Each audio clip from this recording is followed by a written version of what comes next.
ఆపదామపహర్తారం దాతారం సర్వసంపదాం లోకాభిరామం శ్రీరామం భూయో భూయో నమామ్యహం.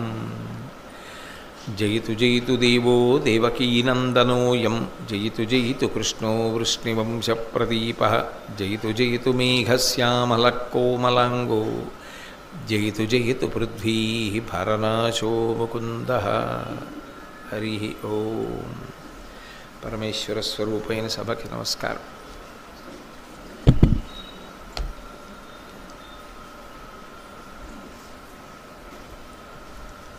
దేవేంద్రుడు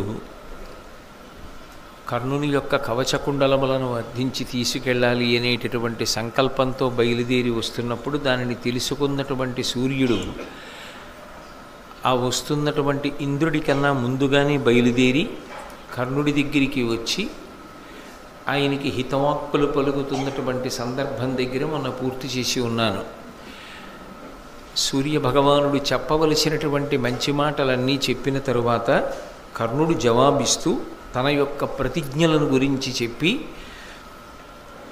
నేను మాట తప్పలేను, ఎవరైనా వచ్చి ఫలానాది కావాలి అని నన్ను యాచన చేస్తే వాళ్ళకి ఇవ్వకుండా ఉండడం మర్యాద కాదు, అసత్యమునకు నేను భయపడతాను, ఇటువంటి దానం చేస్తానన్నది నా ప్రతిజ్ఞ కనుక నేను సూర్యోపాసన చేసేటటువంటి సమయం లోపల, అది పూర్తయ్యే లోపల వచ్చినటువంటి బ్రాహ్మణుల యొక్క కోరిక తీర్చకుండా ఉండలేను కనుక అలా ఇంద్రుడే వచ్చినా అడిగినది నా సహజ కవచ కుండలములే అయినా వాటిని నేను ఇచ్చేస్తాను అని చెప్పడం జరిగింది. దానితో పాటుగా అసలు మనిషికి కీర్తి ఎంత అవసరమో, ప్రయత్నపూర్వకంగా మనిషి కీర్తిని సంపాదించుకునేటటువంటి ప్రయత్నం అవిశ్రాంతంగా ఎలా చెయ్యవలసి ఉంటుందో, దాని చేత మనుష్య జన్మ ఎలా సార్థక్యం పొందుతుందో కర్ణుడు సూర్యభగవానుడితో ప్రస్తావన చేసిన తరువాత జవాబు చెప్తూ సూర్యుడు ఒక మాట అంటాడు. నిజమే కర్ణ, మనిషి కీర్తిని సంపాదించవలసిందే, కానీ ఆ కీర్తిని ఎలా సంపాదించాలి అంటే అందరూ సంతోషంగా ఉండేటటువంటి విధానంలో కీర్తిని సంపాదించాలి. ఒక వ్యక్తి కీర్తిని సముపార్జిస్తున్నప్పుడు ఆయన భార్య కూడా ఆ ప్రక్రియ యందు సంతోషాన్ని పొందాలి, ఆయన బిడ్డలు సంతోషం పొందాలి, ఆయన బంధువులు, ఆయన స్నేహితులు, ఆయన చుట్టూ ఉన్నవారు కూడా సంతోషం పొందాలి. తన భార్య, తన బిడ్డలు, తన బంధువులు, తన స్నేహితులు చిట్ట చివరికి తానే సర్వనాశనం అయిపోయి కీర్తిని పొందితే దాని వలన ఏమిటి ప్రయోజనం? అలా ఎవరైనా కీర్తిని పొందే ప్రయత్నం చేస్తారా? పైగా ఇప్పుడు నిన్ను అడిగేటటువంటి దానం కేవలముగా ఏదో లేక ఒకడు వచ్చి ఉన్నవాడి దగ్గర పుచ్చుకుంటున్నది కాదు, పైగా పుచ్చుకునేవాడికి ఉపయోగపడుతుందన్న నమ్మకం కూడా లేదు. ఈయన సహజ కవచ కుండలములను కోసి వచ్చిన వాడికి ఇస్తే ఆయన ఏం చేసుకుంటాడు? వాటిని అవి ఆయన తొడుక్కోవడం కుదరదు. కాబట్టి ఇటువంటి దానాన్ని నువ్వు ఇవ్వడం చేత నేను మాట తప్పను అనేటటువంటి కేవలము సత్యప్రతిష్ఠ, ఆ సత్యమునందు నేను నిలబడతాను, ప్రతిజ్ఞ మీరను అన్న ఒకే ఒక్క పట్టుదలతో నువ్వు దానం చేస్తే చిట్ట చివరికి అవధ్యుడవైనటువంటి నీవు వధ్యుడవైపోతావు, అంటే యుద్ధమునందు మరణిస్తావు. అలా యుద్ధమునందు మరణిస్తే శరీరం పడిపోతుంది. శరీరము పరమేశ్వరుడిచ్చినటువంటి అపూర్వమైన కానుక. అందరి శరీరాలు పడిపోతాయి, కానీ నీ శరీరం పడకుండా ఈ సహజ కవచ కుండలములు ఉన్నాయి. వాటిని ఇచ్చేయడము అంటే నువ్వు కూడా మరణించడానికి సిద్ధపడిపోయినట్టు. అందరిలా మరణించకుండా ఉండడం నీకు సాధ్యం కాదు, అవధ్యుడవై ఉండలేవు. కాబట్టి యుద్ధమునందు వధింపబడతావు కనుక ఇది నీ ప్రాణములకు సంబంధించిన విషయం కాబట్టి దీనిని ఇచ్చేస్తాను అని ఎందుకు మంకుతనం పడతావు? అలా ఇచ్చి తన శరీరాన్ని తాను ఎవడైనా పడగొట్టుకుంటాడా? నీ శరీరం పడిపోతే అది కేవలము నీ వరకు మాత్రమే పరిమితమా? అప్పుడు నీ భార్య ఏడవదా? నీ బిడ్డలు ఏడవరా? నీ బంధువులు, నీ స్నేహితులు, నిన్ను నమ్ముకున్న వాళ్ళు ఏడవరా? అప్పుడు తన ప్రాణం పోయినా సరే ఆయన ఆడిన మాట తప్పకుండా సహజ కవచ కుండలములను ఇచ్చేశాడు అనేటటువంటి కీర్తి నువ్వు పొందినా ఆ కీర్తి ఎలా ఉంటుంది అంటే శవానికి అలంకారం చేయడంలా ఉంటుంది. బ్రతికున్నవాడికి అలంకారం చేస్తే అందం తప్ప శవానికి ఎన్ని పెట్టి అలంకారం చేస్తే మాత్రం అది శోభస్కరంగా ఉంటుంది. దానివలన ఎవరికి అలంకారం చేశారో ఆ వ్యక్తి అందము ద్విగుణీకృతం అవ్వడానికి కానీ లేదా కనీసము ఆ అందము పెరగడానికి కానీ అవకాశం ఉండదు కదా ప్రేతమునకు. కాబట్టి అది శవానికి అలంకారం చేసిన దానితో సమానం కదా. అన్నిటినీ మించి నీకు ఒక మాట చెప్తాను విను. నాకు భక్త పరిరక్షణం అనేటటువంటిది దీక్ష. ఎందుకనంటే నేను ఒక దైవస్వరూపాన్ని కాబట్టి ఎవరు నన్ను నమ్మి ఉంటారో, ఎవరు నన్ను ఉపాసన చేశారో, ఎవరు నిరంతరము నా యొక్క అనుగ్రహమును అపేక్షించి పరమభక్తితో ప్రవర్తించారో అటువంటి వారిని కాపాడడం నాకు ధర్మం. అందుకని నీ దగ్గరికి పరిగెత్తుకుని వచ్చాను. అంతేకాదు ఇంకొక మాట కూడా స్పష్టంగా చెప్తాను కర్ణ, జాగ్రత్తగా విను. నువ్వు సహజ కవచ కుండలములను ఇచ్చెయ్యగానే భారత యుద్ధంలో అర్జునుడి వలన పెను ప్రమాదము నీకు పొంచి ఉంటుంది. అర్జునుడు నిన్ను చంపేసే అవకాశం ఉంటుంది. అప్పుడు అర్జునుడి చేతిలో నీ శరీరం పడిపోతుంది. అదే కవచకుండలములను నువ్వు ఉంచుకున్నట్లయితే అర్జునుడి చేతిలో మరణించవు. కాబట్టి ఇంత గొప్ప అవకాశాన్ని నీ అంత నువ్వుగా చారవిడుచుకోవడం ప్రమాదం కదా. ఆపదని కొని తెచ్చుకోవడం. ఎవరైనా ఆపదని తప్పుకోవడానికి ప్రయత్నిస్తారు, నువ్వు ఆపదని కొని తెచ్చుకుంటున్నావు. ఇది చెయ్యకూడని ప్రయత్నం కదా. అయితే నా మీద నీకెందుకింత ఆప్యాయత అంటావేమో, అది దేవరహస్యం. తెలియవలసిన సమయంలో నీకు తెలుస్తుంది. నేను నీ తండ్రిని అని చెప్పలేదు, చెప్పకుండా ఈ దేవరహస్యం నీకు కానుకొక కాలమునందు తెలుస్తుంది. తెలిసిన తరువాత నువ్వు దీన్ని అర్థం చేసుకుంటావు. ఎందుకంటే ఇది జరిగింది ఆరణ్య పర్వంలో. కుంతీదేవి వెళ్ళి అడిగినటువంటి సందర్భం ఉద్యోగ పర్వం. ఆరణ్య పర్వం తర్వాత విరాట పర్వం, విరాట పర్వం తర్వాత ఉద్యోగ పర్వం. అందుకని ఉద్యోగ పర్వంలో కుంతీదేవి మాట్లాడుతూ నువ్వు నా పుత్రుడివి అని చెప్పినప్పుడు మాత్రం సూర్యమండలం నుంచి సూర్యుడు మాట్లాడాడు. అవును, ఆవిడ చెప్తున్నది సత్యమే, ఆమె నీ తల్లి, ఆమె చెప్పినట్టుగా ప్రవర్తించు అని. కానీ ఆరణ్య పర్వంలో దేవేంద్రుడు ఈ కవచకుండలములను తీసుకెళ్లడానికి వచ్చిన సందర్భంలో మాత్రం సూర్యుడు నేను నీ తండ్రిని అన్న మాట కర్ణుడితో చెప్పలేదు. ఇది దేవరహస్యము అన్న మాట మాత్రమే చెప్పాడు. కానీ ఈ రహస్యమేమి అన్నది ఒకనాడు నీకు విదితమవుతుంది. కానీ ఇప్పటికి నేను చెప్పిన మాట విను చాలు అంటే కర్ణుడు అన్నాడు, నాకు అన్నిటికన్నా జీవితంలో భయం అసత్యం గురించి. నేను యమదండన గురించి, యమపాశము గురించి, యమధర్మరాజు గారి గురించి కూడా భయపడను, కానీ అసత్య దోషములకు భయపడతాను. కాబట్టి నేను ఇస్తాను అని ప్రతిజ్ఞ చేశాను. ఆ సమయమునందు వచ్చిన వాళ్ళకి అడిగిన వస్తువు ఇస్తాను, నా శక్తి వంచన లేకుండానని. రేపటి రోజున రావలసిన సమయంలో వచ్చి దేవేంద్రుడు అర్థిస్తే నేను ఇవ్వవలసిందే, లేకపోతే నాకు అసత్య దోషం వస్తుంది. నేను ఆ అసత్య దోషాన్ని తట్టుకోలేను. 2, మీరు చెప్పేది ఏమిటి? నేను కానీ ఈ సహజ కవచ కుండలములను ఇచ్చేస్తే నాకు ఆపద వస్తుంది, అర్జునుడి చేతిలో నాకు మరణం కలుగుతుందని మీరు భయపడుతున్నారు. కానీ నేను ఒక్క విషయాన్ని మనవి చేస్తాను సూర్యభగవానుడా, జాగ్రత్తగా వినండి. నేను ద్రోణాచార్యుల వారి దగ్గర అనేకమైనటువంటి అస్త్రములు పొందాను. పరశురాముణ్ణి సేవించి పరశురాముడి దగ్గర ఎన్నో అస్త్రములను సంపాదించాను.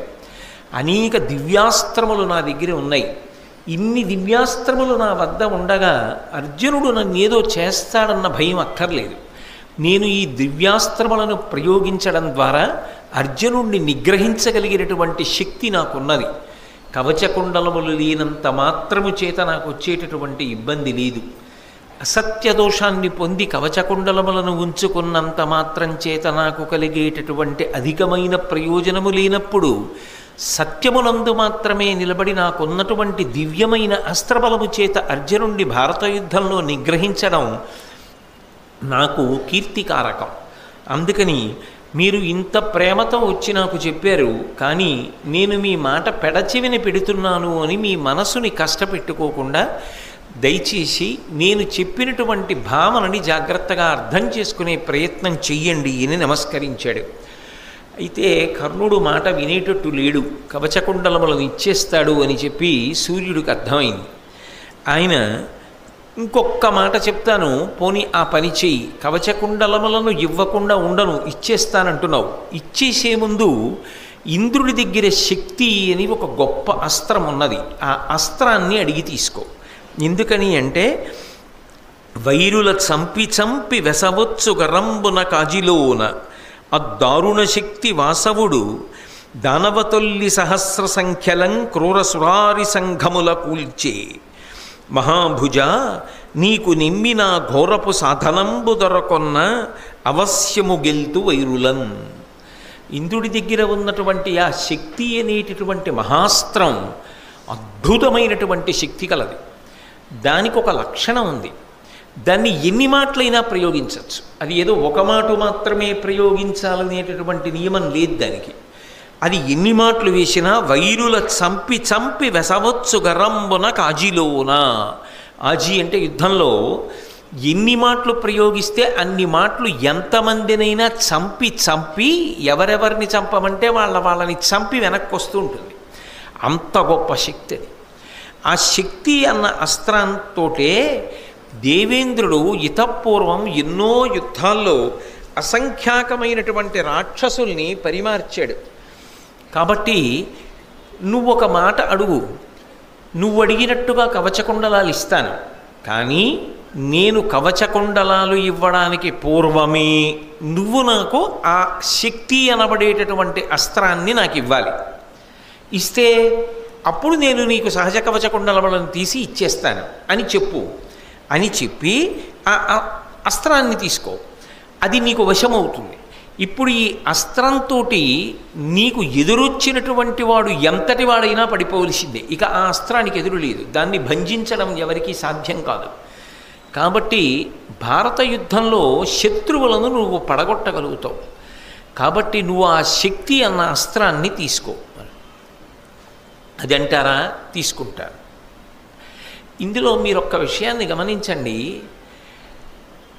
కర్ణుడు ఏమంటున్నాడు? నేను దానం చేస్తాను, నాకు వ్రతం అంటున్నాడు. దానం చేసేవాడు అవతలవాడు నాకు ఇది ఇస్తే నేను ఇది ఇస్తానంటే అది దానం అవుతుందా? అలా ఎలా అవుతుంది అసలు? ఏమీ ఆశించకుండా ఇదం నమమ, ఇది నాది కాదు అని చతుర్థీ విభక్తి వేసి దానం చేస్తే అది అవతల వారికి దానం ఇచ్చారు అంటారు. అంతే తప్ప మీరు నాకు ముందు ఇది ఇస్తే నేను మీకు ఇది ఇస్తా అంటే అది దానం అవుతుంది అని చెప్పడం కుదురుతుందా? కుదరదు. అందుకే ఆయన అంతకాలము దానములు చెయ్యలేదని చెప్పడానికి మాత్రం సాధ్యం కాదు. ఆయనకి వ్రతం ఉన్నది, ఆయన దానములు చేశాడు. మహానుభావుడు, ఎంతో కీర్తి సంపాదించిన వాడే. కానీ ఇంద్రుడికి కవచకుండలాలు ఇచ్చేటటువంటి సందర్భంలో మాత్రం సూర్యుని యొక్క బోధని అనుసరించి కర్ణుడు కవచకుండలములను దానము చేశాడు అని చెప్పడం మాత్రం యథార్థానికి అంత తేలిక విషయం కాదు. ఎందుకంటే దానమునకు సంబంధించినటువంటి నియమము ఈ ప్రత్యేకమైనటువంటి సందర్భమునందు అన్వయమైంది అని చెప్పడం కుదరదు. నేను ఎంత పెద్దది దానం చేయనివ్వండి, రూపాయి కాసు అవతల వారి దగ్గర పుచ్చుకున్నా అది దానం అవ్వదు.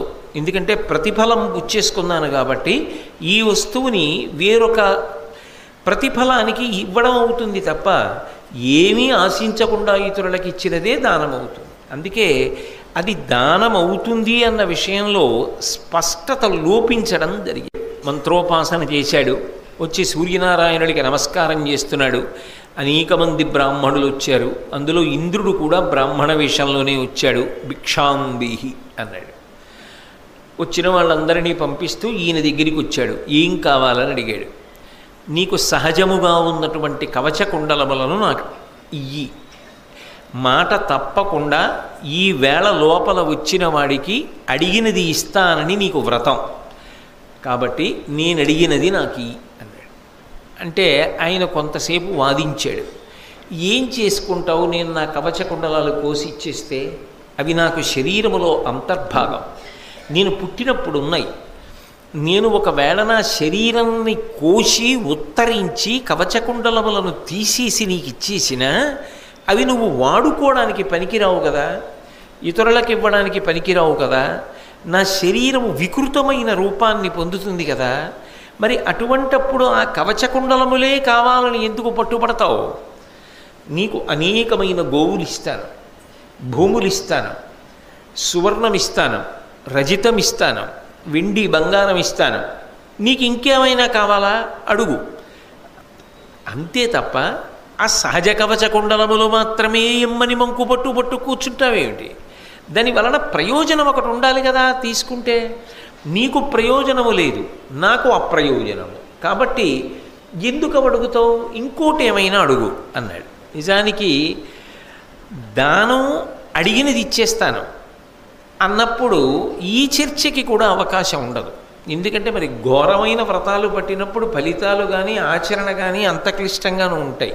అయితే శరీరాన్ని కోసివ్వడం అనేటటువంటిది అంత తేలిక విషయం కాదు. కారణం లేకుండా అసందర్భంగా అవతలవాడు అడిగినప్పుడు అలా కర్ణుడు మాట్లాడడం కూడా తప్పు అని నిర్ధారించేయడం సాహసం అవుతుంది. ఎందుకనంటే ఎవరైనా తన శరీరాన్ని ముందు కాపాడుకోవాలి. శరీరమాద్యంకులు ధర్మసాధనం అని కదా. అయినప్పుడు కవచకుండలములను కోసి ఇవ్వడానికి ముందర వీటి వలన నీకే ఉపయోగం, నీకు ఇతర పదార్థములను ఇస్తాను అని కర్ణుడు అనడం దోషము అని అనేయడం మహాసాహసం. అలా అనడం కుదిరే విషయం కాదు. కర్ణుడు ఆపాటి స్వాతంత్ర్యం తీసుకోవచ్చు. అయితే ప్రతిఫలం అడిగి దానం చేయడంలో దోషం వస్తుందేమో కానీ ఈ మాట అనడం తప్పు అని చెప్పడం మాత్రం కొంచెం కష్టమే అవుతుంది. అయినా ఆ వచ్చిన వ్యక్తి వినలేదు. నాకు కవచకుండలములే కావాలి అని పట్టు కూర్చున్నాడు. అప్పుడు కర్ణుడు ఆ వచ్చిన వ్యక్తి వంక తిరిగి, ఎరిగితి నిన్ను నేను విభుధేంద్రుడవీయు జగత్రయంబు గ్రచ్చర భవదీయ రక్షణమునంద వెలుంగుచునుండా అట్టి నిన్నరువుగా నేను వేడుకొన యుక్తుడగాన మొరంగి నన్ను నక్కరపడి నీవు వేడుటిది కర్జమే నిర్జిత దైత్య చెప్పుమా. ఓ రాక్షస సంహారం చేసేటటువంటి దేవేంద్రుడా, ఏమిటి అసలు ఈ విచిత్రం? వచ్చినవాడు వేషం కట్టి వచ్చాడు తప్ప నువ్వు ఇంద్రుడవు అన్న విషయం నాకు తెలుసు. నువ్వు నా కవచకుండలములను అపహరించి భారత యుద్ధంలో నాకు ప్రమాదాన్ని తీసుకురావడానికి వచ్చావన్న విషయం కూడా నాకు సుస్పష్టంగా తెలుసు. అయితే నాకొక్క అనుమానం, జగత్రయంబు గచ్చర భవదీయ రక్షణమునంద వెలుంగుచునుండు, మూడు లోకములను రక్షించడానికి కావలసిన సామర్థ్యము నీ దగ్గర కదా ఉంది. మూడు లోకములను కాపాడేవాడివి నువ్వు కాబట్టి అట్టి నిన్నరువుగా నేను వేడుకొన యుక్తుడగాక నేను నీ దగ్గరికి రావాలి. అయ్యా నాకు ఇది ఇప్పించండి, నన్ను నేను రక్షించుకుంటానని నేను అడగాలి. కానీ ఇదేం విచిత్రం, నా దగ్గరికి నువ్వొచ్చి చెయ్యి జాపి భిక్షాందేహి అంటూ అర్థిస్తున్నావు. దేనికి నీకేం ఉపయోగపడుతుందని అడుగుతున్నావు? ఇది ఆశ్చర్యం కదా. ఇంద్రుడంతటి వాడి దగ్గరికి ఇతరులు పెడతారు, నిజానికి నేను కూడా రావాలి. నువ్వొచ్చి నా దగ్గర చెయ్యి చాపుతున్నావేమిటి? భువినెందును దుర్జయుడైన నీకు ఎంతటి గొప్పవాడైనా సరే నీ దగ్గరికి రావలసిందే, వచ్చి నిన్ను అర్థించవలసిందే. కానీ ఇవాళ నువ్వు నన్ను అర్థిస్తున్నావు. మొరంగి నన్ను అక్కరపడి నీవు వేడుటిది కర్జమే నిర్జిత దైత్య చెప్పుమా. ఇలా అడగచ్చా చెప్పు అన్నాడు. అయినా ఆయన దేవేంద్ర రూపాన్ని పొందినప్పటికీ నేను రావలసిన సమయంలో వచ్చాను కాబట్టి నీ ప్రతిజ్ఞ నిలబెట్టుకోవడానికి నీ కవచకుండలములను నాకు ఇవ్వవలసిందే అన్నాడు. కర్ణుడు అన్నాడు, తప్పకుండా నువ్వు కోరినట్టు కవచకుండలములను తీసి ఇచ్చేస్తాను, కానీ అవి తొడుక్కున్నవి కావు, శరీరమునందు సహజంగా ఉన్నాయి. కాబట్టి ఇప్పుడు అవి ఇవ్వాలి అంటే కత్తి పెట్టి నా శరీరాన్ని కోసేసుకోవాలి, నేను కోసేసి ఉత్తరించేయాలి. అలా ఉత్తరించేస్తే పైన ఉన్నటువంటి చర్మం అంతా తెగిపోతుంది కదా, తెగిపోయి లోపల ఉన్న నెత్తురు మాంసము పైకొస్తాయి కదా, నా శరీరం అంతా చాలా వికృతముగా అయిపోతుంది కదా. అప్పుడు చూడడానికి అందరూ భయపడతారు కదా. కవచకుండలములను తీసుకుని నా శరీరం అలా ఛిద్రమైపోతే నువ్వు కూడా దాన్ని ఎలా అడగగలవు? అంటే ఇంద్రుడు అన్నాడు, నీకు ఆ భయం లేదు. బాలసూర్యుడి కాంతి ఎలా ఉంటుందో అటువంటి బంగారు రంగుతో నీ శరీరం వెంటనే మూసుకుపోతుంది. నువ్వు తీసిచ్చినట్టు ఎవరికి తెలియదు. అలా నీ శరీరము మళ్ళీ ఏ ఇబ్బంది లేకుండా చక్కటి వర్చస్సుతో వెలుగొందుతుంది. కాబట్టి నాకు కవచకుండలములను ఇచ్చేసి అన్నాడు. సరే, నేను ఇచ్చే ముందు నాదొక కోరిక. మీరు నాకు మీ దగ్గర ఉన్నటువంటి శక్తి అనబడేటటువంటి అమోఘమైనటువంటి అస్త్రాన్ని నాకు ఇవ్వండి. మీరు నాకు ఆ అస్త్రాన్ని ఇస్తే నేను మీకు కవచకుండలములను ఇచ్చేస్తాను. అయితే వచ్చినవాడు ఇంద్రుడు కదా, ఇంద్రుడికి ఏం కావాలి? కవచకుండలములు కావాలి. అందుకని ఆయన ఒక్క క్షణం ఆలోచించి అన్నాడు, తప్పకుండా ఇస్తాను, కానీ ఒక్క షరతుతో ఇస్తాను. ఏ షరతుతో ఇస్తానో తెలుసా? ఇచ్చద శక్తి నీకు వినుమెర్పడ నాజి మదీయ శత్రులం గ్రచ్చర చంపి చంపి అది గ్రమ్మర చేతికి వచ్చుచుండు నీకిచ్చుట అట్లు కాదు భువినెందును దుర్జయుడైన నీ రిపున్ జెచ్చెర దున్కు ఒక్కరిని చేకురనన్ను భజించు క్రమ్మరన్. కర్ణుడా, ఈ శక్తి అన్న అస్త్రం పరమ అమోఘమని నీకు తెలుసు. నా విషయంలో దీనికి ఓ లక్షణం ఉంది. నేను ఈ శక్తిని ఎన్ని మాటలు ప్రయోగించినా, ఎవరెవరి మీద ప్రయోగించినా వాళ్ళని చంపి మళ్ళీ వెనక్కి వచ్చి నన్ను చేరుకుంటూ ఉంటుంది ఆ అస్త్రం. దాన్ని ఒక మాటో 2 మాటలో 100 మాటలో 10,000 మాటలో ప్రయోగించాలనేటటువంటి నియమం ఏం లేదు. నేను ఎన్ని మార్లైనా ప్రయోగిస్తూ ఉంటాను. అందుకే వినుమెర్పడ నాజి మదీయ శత్రులంగచ్చర చంపి చంపి అది గ్రమ్మర చేతికి వచ్చుచుండు. ఎన్ని మాటలు వేస్తే అన్ని మాటలు ఎవరి మీద వేశానో వాళ్ళని చంపుతుంటుంది, వచ్చేస్తుంటుంది వెనక్కి. నీకిచ్చుట అట్లు కాదు, నీకు ఆ అస్త్రం ఇచ్చినప్పుడు మాత్రం అలా ఇవ్వడం జరగదు. నీ విషయంలో అలా పనిచేయదు. నీకు మాత్రం నియమం ఏమిటంటే భువినెందును దుర్జయుడైన నీ రిపున్ జెచ్చెర దున్ము ఒక్కరిని, అది ఒక్కసారి మాత్రమే పనిచేస్తుంది. అది కూడా ఎవరి మీద పనిచేస్తుంది? నీకు ప్రాణ సంకటం ఏర్పడాలి. ప్రాణ సంకటం ఏర్పడి అయ్య బాబోయ్ వీడిని చంపడానికి దీన్ని ఉపయోగించడం వినా మార్గం లేదని నువ్వు ప్రయోగించాలి తప్ప, ఏ సంకటం లేకుండా నువ్వు ఆ అస్త్రాన్ని ప్రయోగించే ప్రయత్నం చేసినా, నీకు ఆపద లేకుండానే ప్రయోగించినా అది నీ మీదకే వచ్చి నీ మీద పనిచేస్తుంది. ఆ నియమానికి ఒప్పుకుంటే ఇస్తా. అది కూడా ఒక్కసారే పనిచేస్తుంది. ఆ పని చేసేటప్పుడు కూడా నీకెవరి మీదో కోపం వచ్చిందని చెప్పి వేస్తే అది పనిచేయదు. వాడు జగదేక వీరుడై ఉండాలి, సామాన్యుడై ఉండకూడదు. చాలా గొప్ప వీరుడై ఉండాలి. నీకు ఆపద ఉండాలి, ప్రాణ సంకట స్థితి ఏర్పడి ఉండాలి. అప్పుడు నువ్వు ప్రయోగిస్తే ఒక్కసారి మాత్రమే పనిచేస్తుందంటే అలా ఒక్కడిని మాత్రమే చంపి నా దగ్గరికి వచ్చేస్తుంది. నేను ప్రయోగిస్తే ఎన్ని మాటలైనా మళ్ళీ వెనక్కి వస్తుంది. నీవు ప్రయోగిస్తే ఒకసారి పనిచేసి వెనక్కి వచ్చేస్తుంది, నా దగ్గరికి వస్తుంది. ఇక నీకు పనిచేయదు. కాబట్టి అది పెట్టి నువ్వు ఒక్కడిని చంపగలవు. నీకు ప్రబల శత్రువు ఎవరుంటాడో, ఎవరు జగదేక వీరుడై ఉంటాడో, ఎవడు సామాన్యుడు కాడో, ఎవడి వలన నీకు ప్రాణ సంకటం ఏర్పడుతుందో, ఎవడు నీ ఆపదకు కారకుడో అటువంటి వాడిని నువ్వు చంపగలవు. అది నీకు ఇస్తాను అంటే కర్ణుడు అన్నాడు, తప్పకుండా నాకు కావలసినది. నాకున్న ప్రధాన శత్రువు ఒక్కడే. ఎవరు? ఆ ఒక్క శత్రువు మీద ఇది వేసేస్తాను చాలు. ఈ కవచకుండలములు లేకపోయినా నాకు పర్వాలేదు.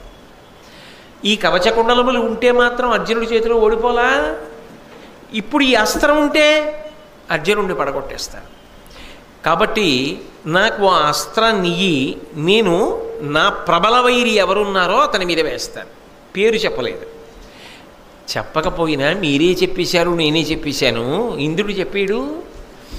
ఇంద్రుడు అన్నాడు నవ్వి, అది అర్జునుడి మీద వేద్దాం అనుకుంటున్నావు నువ్వు. అందుకని నాకున్నది ఒక్కడే శత్రువు, ప్రబల శత్రువు. ఆ ప్రబల శత్రువు మీద నేను దీన్ని ప్రయోగిస్తాను అని కదా అంటున్నావు. కానీ ఒక్క విషయాన్ని బాగా ఆలోచించుకో.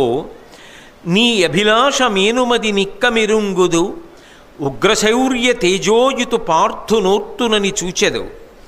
నీకది ఎలతీరు రాధేయ, దయావిధేయుడు విధేయ జగత్రయుండు అవ్యయుండు నారాయణుడు మహాత్మునకు రక్షకుడు ఎరికివాడు సాధ్యుడే. నువ్వు చంపేస్తాను అర్జునుడిని అనుకుంటున్నావు కదా, కానీ అర్జునుడిని చంపడం అనేటటువంటిది అంత తేలికమైన విషయము అని నువ్వు అనుకుంటున్నావా? అది సాధ్యం కాదు. నువ్వు అర్జునుడిని ఈ అస్త్రంతో చంపడం కుదరదు. ఎందుకు కుదరదంటావా?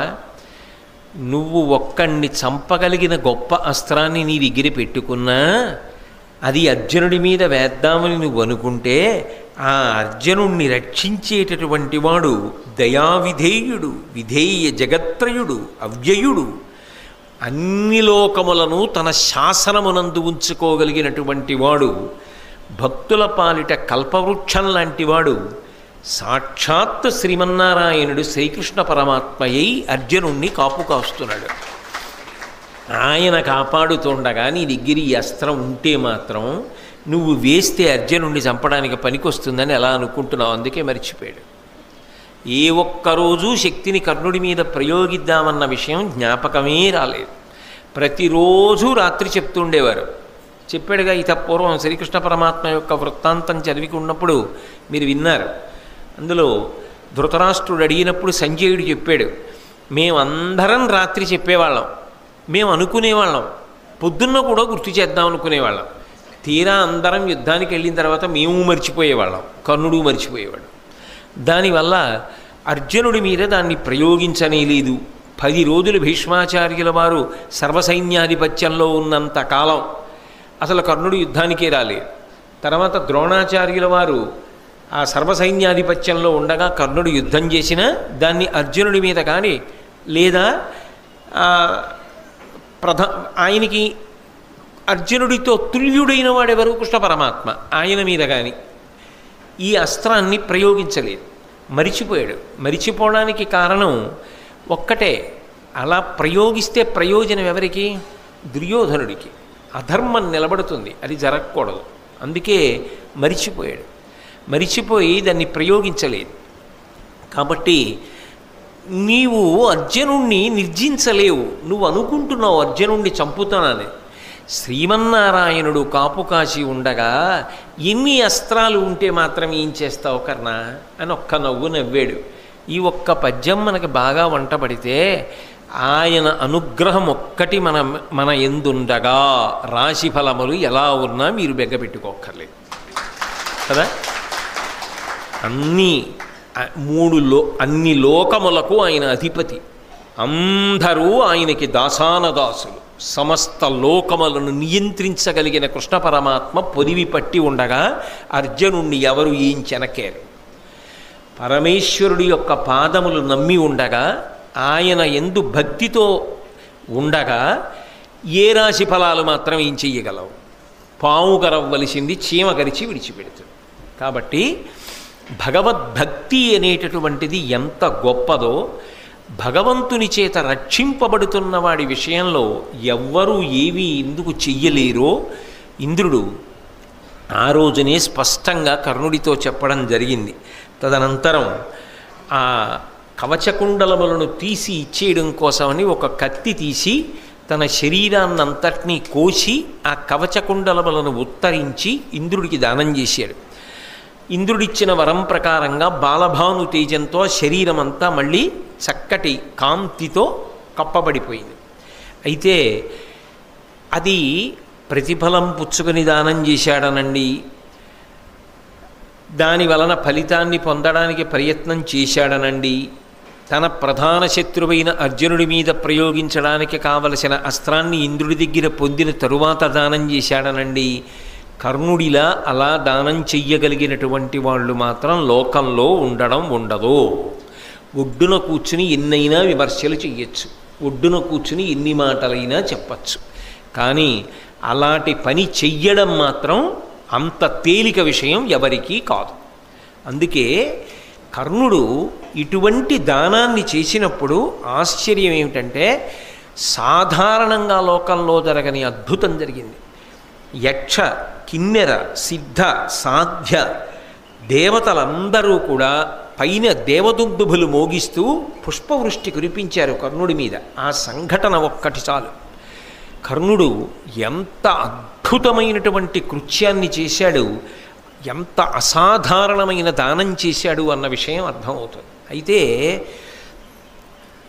ఇందులో పెద్ద పరిశీలనాత్మకమైన విషయం ఏమిటంటే, దీన్ని సాధారణంగా పిలిచేటప్పుడు ఏమంటారంటే, ఇంద్రుడు కర్ణుని యొక్క కవచకుండలములను అపహరించుట అంటాడు. అపహరించుట అంటే దొంగిలించుట. దొంగిలించేవాడు ఎవరి వస్తువుని దొంగిలిద్దామనుకుంటున్నారో ఆయనకి తెలియకుండా ఎక్కువ జాగ్రత్త పడతాడు. 2, ఇతరులకు ఎవరికైనా తెలిసినా వెళ్ళి ఆయనకి చెప్తారేమో అని ఇంకెవరికి తెలియకుండా జాగ్రత్త పడతాడు. నిజానికి ఎవరి దగ్గర పట్టుకెడదాం అనుకుంటున్నాడో ఆయనకి తెలిసిపోయింది. సూర్యుడికి తెలిసి ఉండబట్టే కదా వచ్చి కర్ణుడికి చెప్పాడు. 2, ఎవరి దగ్గర అసలు కవచకుండలాలు అడుగుదాం అనుకుంటున్నాడో ఆ కర్ణుడికి తెలుసు రేపు వస్తున్నాడు అని. వచ్చిన వాడిని ఆయనే చెప్పాడు, నువ్వు ఇంద్రుడివి నాకు తెలుసు, ఇదెక్కడి ప్రారంభం, ఇన్ని లోకములను నేలవలసిన వాడి వచ్చి నా దగ్గర చెయ్యి చాపి నువ్వు అడుగుతున్నావు అని అడిగాడు. కాబట్టి ఒకటి, అసలు కర్ణుడికి తెలియకుండా ఆయన తీసుకున్నాడు అనడానికి అందులో పొంతన లేదు. అది అలా తీసుకునే వస్తువు కాదు, అది శరీరం కోసి తీయవలసినటువంటిది. అది కర్ణుడు సహజంగా తానే కోసి తీసి ఇచ్చాడు, అపూర్వత్యాగం. అయినప్పుడు అసలు ఇంద్రుడు అపహరించాడు అన్న మాట ఎలా వాడతారు? కర్ణుని సహజ కవచ కుండలములను ఇంద్రుడు అపహరించుట అన్న మాట ఎలా అన్వయం అవుతుంది అక్కడ అంటే, అపహరణము జరిగింది, దొంగతనం జరిగింది. ఎలా జరిగింది దొంగతనం అంటారేమో, మహాభారతానికి ఒక పెద్ద మలుపు తిరిగింది దీనివల్ల. దాని చేత ఒక అపహరణము కూడా అంతర్లీనం. మీరు జాగ్రత్తగా ఆలోచించండి.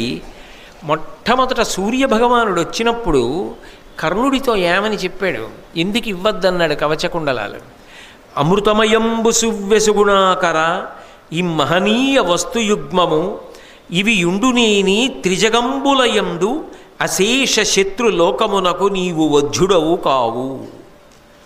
ఈ కవచము కుండలములు కూడా అమృతత్వమును పొంది ఉన్నాయి, అమృత శక్తితో ఉన్నాయి, అమృతము చేత పూతము చేయబడి ఉన్నాయి. అందుకే ఈ కవచము ఈ కుండలములు నీ శరీరమునందు ఉన్నంత కాలము నీవు అవధ్యుడవు, నీవు మరణించవు. ఓడిపోకుండా ఉంటాడా? కుదరదు, ఓడిపోతాడు. కానీ మరణించకుండా ఉంటాడు.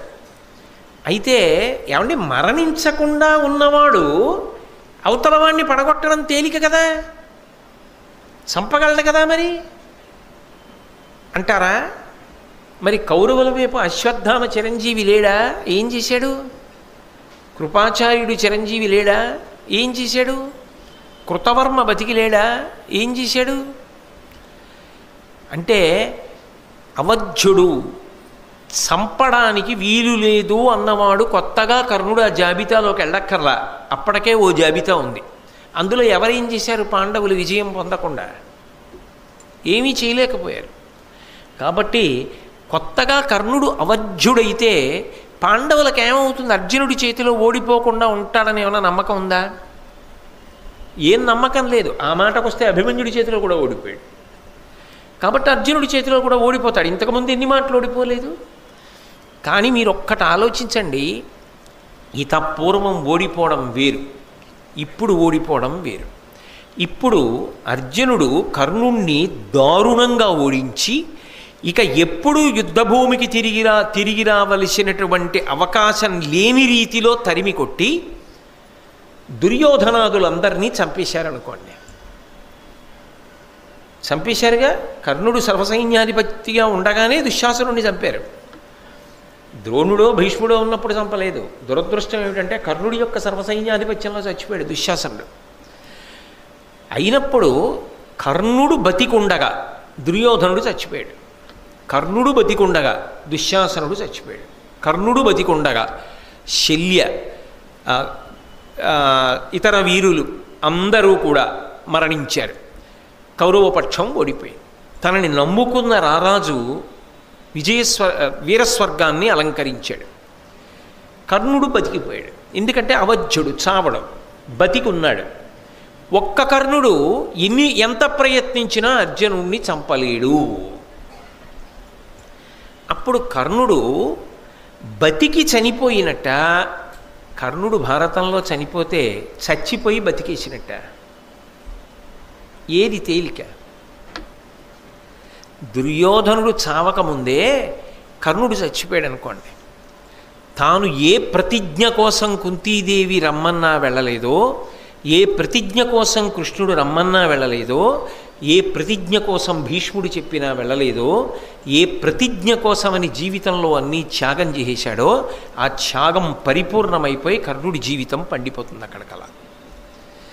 లేదు, ఈ కవచకుండలాలు ఉండిపోయాయి కాబట్టి కర్ణుడు ఓడింపబడ్డాడు అర్జునుడి చేత. మిగిలిన వాళ్ళందరినీ చంపేశారు. ఎవరి కోసం కర్ణుడు యుద్ధం చేయాలి? కర్ణుడు తనకి రాజ్యం పొందుదామని యుద్ధం చేస్తానని ఎప్పుడన్నా అన్నాడా? తనకి రాజ్యం కావాలంటే, తను పట్టాభిషేకం చేసుకోవాలంటే కర్ణుడు యుద్ధం చేయక్కల్లా, పాండవుల వైపుకి వెళ్ళిపోతే చాలు. కర్ణుడికి కావలసింది ఏమిటి? దుర్యోధనుడు రాజు అవడం. దుర్యోధనుడు రాజు అయ్యే అవకాశం ఉంటే కృష్ణుడు అటు పక్కన ఉంటాడా? ఉండడుగా. ధర్మం అటుందిగా, అది కర్ణుడికే తెలుసుగా, చెప్పేశాడుగా కృష్ణ భగవానుడితోటి. ఖచ్చితంగా ధర్మరాజు గారు గెలుస్తాడు, పట్టాభిషిక్తుడు అవుతాడని చెప్పాడుగా. దుర్యోధనాదులు మడిసిపోతారని ఆయనే చెప్పాడుగా. దుర్యోధనుడి కన్నా ముందు కర్ణుడు పడిపోయాడు అనుకోండి. ఆయన జీవితంలో ఒక గొప్ప తృప్తితో అక్కడికి పూర్తి అయిపోతుంది భారతంలో. దుర్యోధనుడు చచ్చిపోయాక కర్ణుడు బతికుండిపోయాడు అనుకోండి, ఆ బతుకు కాదు, క్షణ చావు. ఎందుకని? అనేక సమస్యలు వచ్చేస్తాయి. తర్వాత ధర్మరాజు గారికి తెలిసిందనుకోండి, కర్ణుడు పట్టాభిషేకం పొందాడు, కర్ణుడు ఉండగా ధర్మరాజు చేసుకోడు, కాబట్టి కర్ణుడు మరణించాలి. దుర్యోధనుడు మరణించి కర్ణుడు ఉన్నాడు అనుకోండి, కర్ణుడు బతకలేడు. నిరంతరం చచ్చిపోతూనే ఉంటాడు మానసికంగా, కానీ చావడం. ఎందుకంటే కవచకుండలాలు ఉన్నాయి. తన చావు కోసం తానే తీసేసేయాలి, కోసేసి. అంతకన్నా నిజానికి అపహరించాడు ఇంద్రుడు. దేన్ని అపహరించాడు? కవచకుండలాల్ని కాదు, కర్ణుడికి రాబోయేటటువంటి విపత్కర పరిస్థితిని అపహరించాడు. అంత బాధ నువ్వు పడకూడదు కర్ణ. స్నేహితుడి కోసం ప్రాణాలు వదిలేయడానికి సిద్ధపడ్డవాడివి. ఆ స్నేహితుడి కన్నా ప్రాణాలు ముందు వదిలేయడానికి కావలసిన అవకాశం నీకు కల్పించేస్తాను.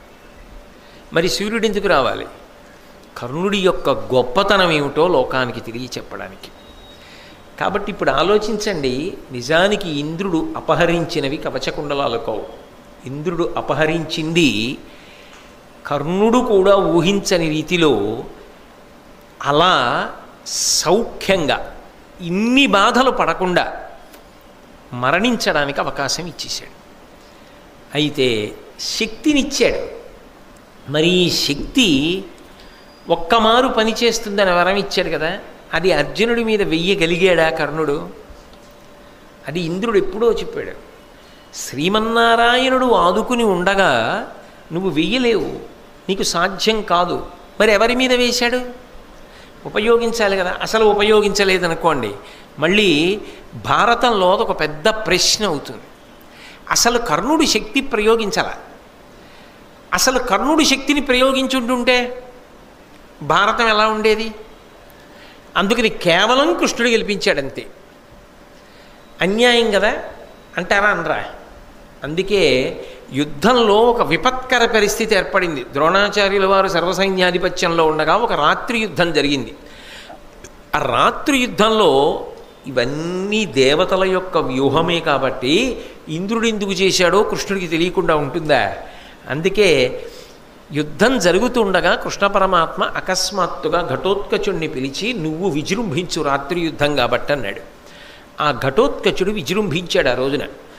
ఆ విజృంభించడంలో అలంబసుణ్ణి, అలాయుధుణ్ణి, వీళ్ళందరినీ కూడా చంపేశాడు. కర్ణుడి యొక్క రథాన్నంతటినీ కూడా భగ్నం చేసేశాడు. భగ్నం చేసి ఒక భయంకరమైనటువంటి అస్త్రాన్ని కర్ణుడి మీద ప్రయోగిస్తున్నాడు. కర్ణుడు కూడా తెలుసుకున్నాడు, అయిపోయింది, నేను మరణిస్తున్నానని. ఘటోత్కచుడి చేతిలో ఆ రోజున కర్ణుడు మరణించడానికి సిద్ధంగా ఉన్నాడు. కౌరవ సైన్యాలన్నీ కూడా తుత్తునియలైపోవడానికి సిద్ధంగా ఉన్నాయి. ఇంకింతకన్నా ఆపదే ఉంటుంది. అప్పుడు కూడా కర్ణుడు ప్రయోగించలేదు, అర్జునుడి కోసమే దాచాడు. ఆయన మాత్సర్యం అటువంటిది. సైన్యం చెప్పింది ఆ మాట. అసలు నువ్వుంటే కదా అర్జునుడి మీద వేయడానికి, మేముంటే కదా యుద్ధం జరగడానికి. మేము పోయి నువ్వు పోయాక శక్తి అర్జునుడి మీద ఎప్పుడు వేస్తావు? ముందు వీడిని చంపు, ఆ తర్వాత చూద్దాం. నీ దగ్గరికి మిగిలిన దివ్యాస్త్రాలు లేవా? వాటితో అర్జునుడిని పడకూడదు, కానీ ముందు ఇది ఘటోత్కచుడి మీద వేసేయి అన్నారు. ప్రాణములను కాపాడుకోవడానికి తప్పనిసరి పరిస్థితులలో ఇంద్రుడిచ్చినటువంటి వరం అన్వయమవుతోంది. కాబట్టి ఆపత్కాలము తనకు మరణ శంక ఏర్పడ్డాయి. కాబట్టి ఎదురుగుండా ఉన్నటువంటి వాడు సామాన్యుడు కాడు, పరమ భయంకరమైన వీరుడు. ఒక్క బాణానికి 2 పిట్టలు. ఇటు కర్ణుడి దగ్గర శక్తి పోయింది, అటు ఘటోత్కచుడు పడిపోయాడు. నేను మీకు అనేక పర్యాయాలు భారతంలో ఘటోత్కచుడు శ్రీకృష్ణ పరమాత్మ చెప్పినప్పుడు చెప్పా, ఇవాళ అర్జున ఘటోత్కచుడు మన వైపు యుద్ధం చేశాడు, కానీ అతను సహజముగా ధర్మమునకు వ్యతిరేకి.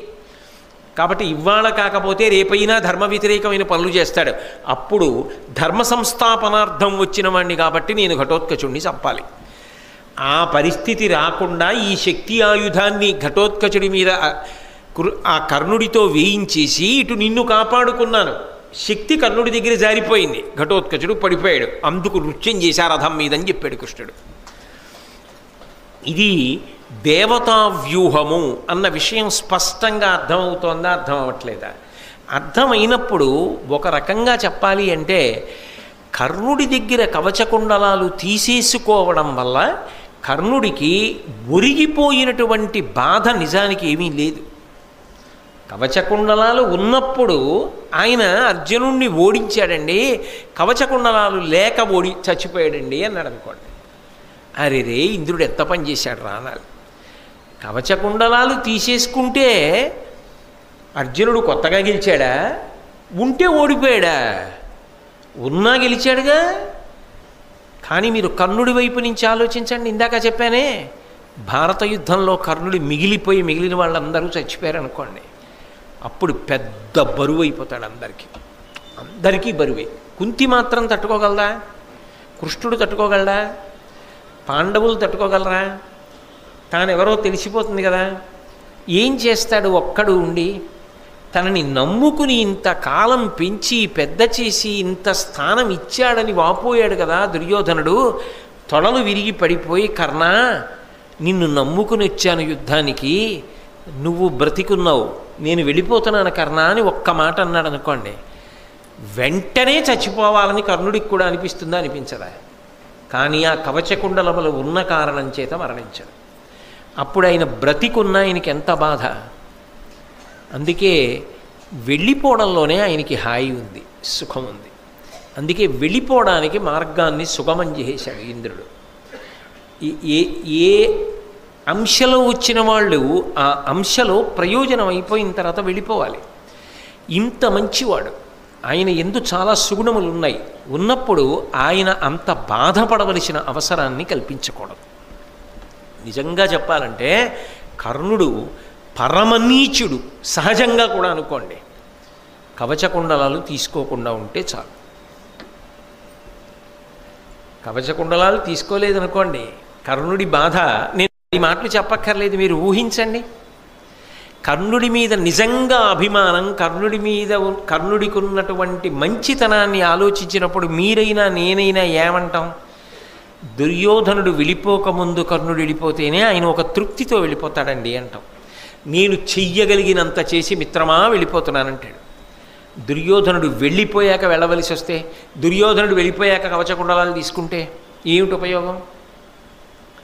ఆయనకి శారీరకమైన మరణం కన్నా ఆయన పొందిన మానసికమైన బడబాగ్ని పెద్దది. అందుకే నిజానికి ఇంద్రుడు ఉపకారం చేశాడు. ఆయన కీర్తిని లోకానికి చాటాడు. కర్ణుడి కథ కర్ణుడి వరకు దుఃఖాంతం కాకుండా సుఖాంతం అయ్యేటట్టుగా చూశాడు. దానివల్ల కర్ణుడు పడిపోవడానికి అవకాశం వచ్చింది, మరణించడానికి అవకాశం వచ్చింది. ఏది ఎలా అన్వయం చేసి చెప్పినప్పటికీ అపహరణం అన్న మాట దేనిని ఉద్దేశించి చెప్పినది అంటే ఆయనకున్నటువంటి రక్షణ తీసి ఆయన మృత్యువునందు ఒదిగిపోయి సంతోషపడడానికి కావలసినటువంటి అనుగ్రహాన్ని ఇచ్చాడు. నిజానికి కర్ణుడు పొందవలసిన దుఃఖాన్ని తీసేశాడు.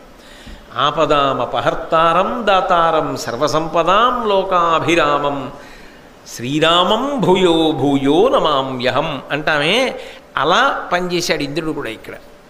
కాబట్టి అక్కడ ఇది కర్ణుడికి మేలే, అందుకని అపహరణం అన్న మాట వాడవలసి వచ్చింది అన్న విషయాన్ని చాలా జాగ్రత్తగా పరిశీలించినప్పుడు మనకి అర్థమవుతుంది. అందుకని ఆ విధంగా కవచకుండలాల్ని మహానుభావుడు పోగొట్టుకున్నాడు. దానితో పాటుగా శక్తి అస్త్రాన్ని పట్టుకెళ్ళి ఘటోత్కచుడి మీద వేశాడు. దేవతలు ఇచ్చినది దేనికి పనికొచ్చిందంటే దేవకార్యానికే పనికొచ్చింది. ఇవాళ పాండవుల పక్షాన పనిచేసినా రేపు జయం వచ్చిన తరువాత మళ్ళీ అధర్మం వైపు పనిచేసేటటువంటి ఘటోత్కచ మరణానికి పనికొచ్చింది ఆ శక్తి. దేవేంద్రుడు వేసినా ఎలాంటి వాళ్ళ మీద వేస్తాడు? ధర్మ వ్యతిరేకుల మీద వేస్తాడు. ఇప్పుడు కర్ణుడు వేసిన ఎవరి మీద వేశాడు? ఒక రకంగా చెప్పాలి అంటే తర్వాత ధర్మ విరోధానికి పనికొచ్చేవాడి మీద వేశాడు. అంటే నిజానికి ఇప్పుడు కర్ణుడు ఎవరి పని చేసి పెట్టాడు? కృష్ణుడి పని చేసి పెట్టాడు. కృష్ణుడి చేతి పనిముట్టయ్యాడు. అయిన కారణానికి కృష్ణుడికి కూడా తెలిసి చేసినా తెలియక చేసినా పరాత్పరుడు ప్రీతి వహిస్తాడు. కథంచిదుపకారేణ కృతేనైకేన తుష్యతి నస్మరత్యపకారాణం శతమప్యాత్మవత్తయ అంటారు రామాయణంలో. తెలిసి కానీ తెలియక కానీ ఒక్క పని చేసినా పరమాత్మ సంతోషిస్తాడు. ఆవు దూడ గుళ్ళో దూరిందని దూడని పట్టుకోవడానికి గుళ్ళో కడితే దూడ గుడి చుట్టూ తిరిగి బయటికి పరిగెత్తితే వీడు గుడి చుట్టూ తిరిగి బయటికి పరిగెడితే దూడను పట్టుకోవడానికి పరిగెత్తినా వీడి ఖాతాలో మాత్రం ప్రదక్షిణ ఫలితం వేసినట్టు. భగవంతుడికి తెలిసి ఉపకారం చేసినా తెలియక ఉపకారం చేసినా భగవదనుగ్రహం మాత్రం ప్రసరిస్తుంది. ఇలా ఉపయోగపడాలి కర్ణుడు. అందుకని నిజానికి కర్ణుడు భగవత్ సంబంధమైన కార్యమును నెరవేర్చాడు. పాండవుల వైపు ఉండి ఏం చెయ్యాలో అది నిజానికి పాండవులు కూడా చెయ్యలేరు, ఎందుకంటే కొడుకు అవుతాడు ఘటోత్కచుడు. కానీ పాండవుల వైపు ఉండి కృష్ణుడికి చెయ్యలేని మేలు శత్రుపక్షంలో ఉండి కృష్ణుడికి చేశాడు కర్ణుడు. అది కర్ణుడి జీవితంలో ఒక పెద్ద మెరుపు. తెలిసి చేశాడా తెలియక చేశాడా వదిలేయండి, అంతిమంగా ఫలితం మాత్రం అంతే. అందుకే అదొక మహాద్భుతమైన ఘట్టం. ఏది ఏమైనప్పటికీ చరిత్రలో అసలు సహజ కవచ కుండలములతో పుట్టిన మహావీరుడు లేడు. సహజ కవచ కుండలములతో పుట్టినప్పటికీ ఎవరో అడిగారని నేను వ్రతభంగం చెయ్యను అని చెప్పి కత్తితో కోసి తీసి ఇచ్చినవాడు లేడు. అటువంటి అద్భుతమైన కీర్తి మహాభారతం మొత్తం మీద పొందిన మహానుభావుడు కర్ణుడు ఒక్కడే. ఆ విధంగా కర్ణుడు కవచకుండలములను పోగొట్టుకోవడం అనేటటువంటిది జరిగింది. తరువాత ఒకానొక సమయమునందు కర్ణుడు దివ్యాస్త్రములను అనేక సంపాదించాలనేటటువంటి గొప్ప తాపత్రయాన్ని పొందుతూ ఉండేవాడు. అదంతా మహాభారత యుద్ధానికి ఆయన రావడానికి పూర్వం జరిగిన విషయం. ఎందుకనంటే అసలు మహాభారత యుద్ధం ఎప్పుడో వస్తుంది చూడండి, సంవత్సరాంతంలో ఎప్పుడో పరీక్షలు వస్తాయి. కానీ సంవత్సరాంతంలో వచ్చే పరీక్షకి సంవత్సరాంతంలో చదువుతారా మొదటి నుంచి చదువుతారా? మొదటి నుంచి చదువుతారు. అలాగే కర్ణుడు కూడా చాలా జాగ్రత్త పడ్డాడు. ఖచ్చితంగా యుద్ధం జరిగి తీరుతుంది. అందుకే కదా కౌరవ పాండవుల మధ్య ఎన్నడూ పొత్తు కుదరకుండా ప్రయత్నం చేశాడు. అలా చేసి దేవకార్యాన్ని చేసిన వాళ్ళల్లో నిజానికి కర్ణుడు ఒకడు. దేవకార్యం వాళ్ళిద్దరి మధ్య నిజానికి పొత్తు కుదిరితే ధర్మ సంస్థాపన ఎలా నడుస్తుంది? నడవదు. దేవతల యొక్క అంశలో వచ్చినప్పటికీ సూర్యుని యొక్క అనుగ్రహాన్ని పొందినవాడై వచ్చినప్పటికీ కూడా దేవకార్య సాధన యందు పనిముట్టయ్యాడు కౌరవుల వైపు ఉండి. దాని విచిత్రం. అటువంటి వాడు అర్జునుడి మీద నేను యుద్ధం చెయ్యాల్సి వస్తుంది. ఆ యుద్ధం ఉందే, అందులో నేను ఓడిపోవడానికి వీల్లేదు, ఖచ్చితంగా గెలిచి తీరవలసిందే. అందుకే భీముణ్ణి దృష్టిలో పెట్టుకుని దుర్యోధనుడు నిరంతర సాధన చేశాడు. అర్జునుణ్ణి దృష్టిలో పెట్టుకుని కర్ణుడు నిరంతర సాధన చేశాడు. ఇంత సాధన చేసినా ఆయన యొక్క సాధనలో ఏ లోపం లేకపోయినా ఆయన ఎంత కష్టపడ్డా నిజానికి ఆయన ఉత్తమ ఫలితాన్ని పొందడానికి ఎంత శ్రమ పడాలో అంత శ్రమని పొందినా చిట్ట చివరికి వచ్చేటప్పటికి మాత్రం ఆ పొందవలసిన ఫలితం ఆయన చెయ్యి జారిపోతుండేది. అది కర్ణుడి జీవితంలో ఉన్నటువంటి గొప్ప దురదృష్టం. అలాగే ఒకప్పుడు ద్రోణాచార్యుల వారు ఏకాంతంలో ఉన్నప్పుడు ఆయన దగ్గరికి వెళ్ళాడు. వెళ్ళి ద్రోణాచార్యుల వారిని అభ్యర్థించాడు. అయ్యా, మీరు నాకు బ్రహ్మాస్త్రాన్ని ఉపదేశం చెయ్యండి అని అడిగాడు. మీకు శిష్యులందరూ సమానమే కదా, నాకు బ్రహ్మాస్త్రం నేర్చుకోవాలి అని చాలా పట్టుదల ఉంది. దానికి తగినటువంటి కృషి ఉన్నవాడను, సాధనాబలం ఉన్నవాడను, కాబట్టి నాకు ఆ బ్రహ్మాస్త్రాన్ని ఉపదేశం చేయండి అని అడిగాడు. అస్త్రములు ఉపదేశం చేస్తే పనిచేస్తాయి తప్ప మామూలుగా పనిచేయవు. శస్త్రము అంటే చేతిలో పట్టుకున్న బల్లెం, కత్తి యువతలవాడి యొక్క శారీరక బలాన్ని బట్టి పనిచేస్తాయి. అస్త్రము మంత్రమును అభిమంత్రిస్తే శక్తిని పొందుతుంది. బ్రహ్మాస్త్రము జగత్ప్రళయమును సృష్టించగలిగినటువంటి అస్త్రం. బ్రహ్మాస్త్రం ఎరిగినవాడు అంటే ఒక గౌరవం యుద్ధంలో. అటువంటి బ్రహ్మాస్త్రాన్ని నాకు ఉపదేశం చెయ్యండి అని చెప్పి వెళ్ళాడు. ఎందుకని అంటే నాకు కూడా అర్జునుడితో సమానుణ్ణి కావాలని ఉన్నది అని ద్రోణుడితో చెప్పాడు. ఎక్కడా కాపక్ష్యం లేదు, ఉన్న మాట ఉన్నట్టు చెప్పాడు. నాకు అర్జునుడితో సమానుణ్ణి కావాలని ఉంది. కానీ ఒకటి గుర్తుపెట్టుకోండి, అర్జునుడితో సమానుడైతే ఎవరితో యుద్ధం చేస్తాడు? అర్జునుడితోనే యుద్ధం చేస్తాడు. అర్జునుడు గెలిస్తే ఎవరు గెలిచినట్టు? ధర్మం గెలిచినట్టు. అర్జునుడు ఓడిపోతే ధర్మం ఓడిపోయినట్టు. ఎలా చెప్తారు? కృష్ణుడు అర్జునుడి వైపు ఉన్నాడు కనుక, భగవంతుడు కృష్ణుడి వెనక అర్జునుడి వెనక ఉన్నాడు. పైగా వాళ్ళిద్దరూ నరనారాయణులు. వాళ్ళ అవతార ప్రయోజనమే ధర్మ సంస్థాపనం. కాబట్టి ద్రోణుడు కర్ణుడి వంక తిరిగి అన్నాడు, వ్రత సమన్విత భూసురవర్యుడుండే నిరుపమాన తప పుణ్య నృపతియుండే కాని అన్యులు బ్రహ్మాస్త్రదానమునకు పాత్రములుగారు నీకు నీ బాడి కాదు. కర్ణ, బ్రహ్మాస్త్రాన్ని నేను ఇద్దరికే ఇస్తాను. ఒకటి అనేకమైనటువంటి వ్రత నియమములను పాటించేటటువంటి బ్రాహ్మణుడికి ఇస్తాను. రెండు, పోల్చడానికి వీలు లేనటువంటి అపారమైనటువంటి తపస్సు వలన కలిగినటువంటి పుణ్యమును పొందినటువంటి మహారాజుకి ఇస్తాను. ఇంకెవ్వరికి ఇవ్వను. కాబట్టి నీకు ఇవ్వడం సాధ్యం కాదు, నీకు ఇవ్వను అన్నాడు. మహానుభావుడు కర్ణుడు నిజానికి ఏం అనలేదు, వాదన చేయలేదు, గురువుగారిని ధిక్కరించలేదు. అంత తాపత్రయం ఉంది. కర్ణుడి జీవితంలో వచ్చినటువంటి పెద్ద ఇబ్బంది అది. ఆయన నిజానికి గొప్ప పరిశ్రమ చెయ్యగలిగినవాడు. ఆయన అర్హుడు పొందడానికి. ఆయన కుంతీదేవి కొడుకు, ధర్మం రీత్యా పాండురాజు గారి పెద్ద కొడుకు. పోను అది కూడా పక్కన పెట్టేసేయండి. అది కూడా పక్కన పెట్టినా ఒక విద్య నేర్చుకోవాలనేటటువంటి విషయంలో తిరుగులేనిటువంటి కాంక్ష ఉన్నవాడు. నిజంగా అంత పట్టుదలతోటి నేర్చుకోగలిగినటువంటి కృషి సాధనాబలం కలిగినవాడు. అయినా ఏదో ఒక ప్రతిబంధకం. అసలు ఆయన చదువుకుందాము అనుకుంటే, ఆయన చదువుకుందాం అనుకున్న దానికి నీకు చదువు చెప్పను అని చెప్పడానికి చెప్పిన కారణానికి పొంతన అంత బాగా కుదరనప్పుడు ఆయన గురువుని ధిక్కరించలేకపోయాడు. కానీ వేరు మార్గాన్ని వెతుక్కోవలసి వచ్చింది. ఏదో ఒక మార్గాన్ని అనుసరించాలి. మీరు చూడండి, ఏదో ఒక చాలా వేగంతో అగ్నితో కూడుకున్నటువంటి ఒక వాయువు భూమిని బద్దలగొట్టుకుని పైకి రావడానికి ప్రయత్నించింది అనుకోండి. మీరేదో గబగబా 4 రాళ్ళో ఏవో అడ్డెట్టారనుకోండి, అక్కడ ఆగుతుందేమో. అది ముందుకెళ్ళి ఏం చేస్తుంది? ఇంకొక చోట నుంచి భూమిని బదలగొట్టుకుని పైకి వస్తుంది. లేదు, ఒక నది గొప్ప ప్రవాహంతో ఉంది, దాని ఉత్సాహం అటువంటిది, దాని శక్తి అటువంటిది. మీరు ఒక చోట అది ఊళ్ళోకి రాకుండా అమ్మ బాబోయ్ అంత పెద్ద వరద వస్తోందని 4 రాళ్ళు అవి ఇవి తీసుకొచ్చి అడ్డేశారు. అది ఊరుకుంటుందా? దాని వేగం అటువంటిది, దాని శక్తి అటువంటిది. అది ఇక్కడ కాకపోతే ఆ ముందుకెళ్ళి పల్లప ప్రాంతాన్ని తీసుకుని ముంచెత్తుతుంది. ఎందుకని అంటే అది ప్రవాహానికి ఉన్న లక్షణం, ఆ ఉత్సాహానికి ఉన్న లక్షణం, ఆ తేజస్సుకున్న లక్షణం. ఆయన సామాన్యుడు కాడు, అపారమైన శౌర్యమూర్తి, పరాక్రమవంతుడు.